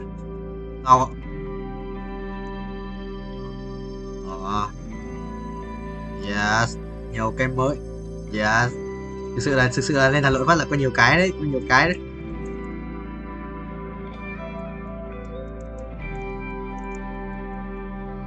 Hoàng Minh nó hóa thành Thanh Phạm này. Cộng một Thanh Phạm. Anh phải bay á. Yes sir. Được không?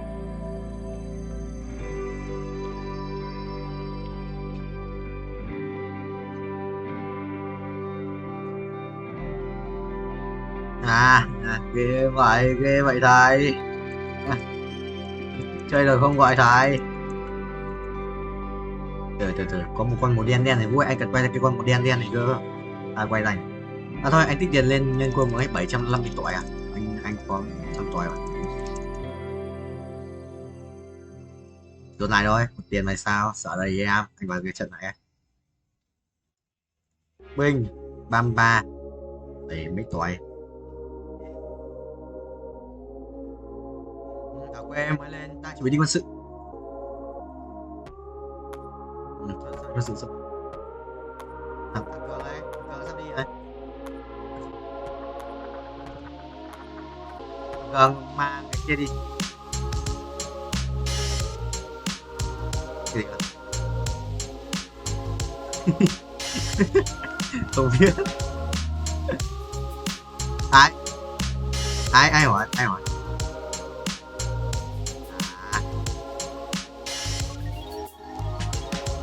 wow.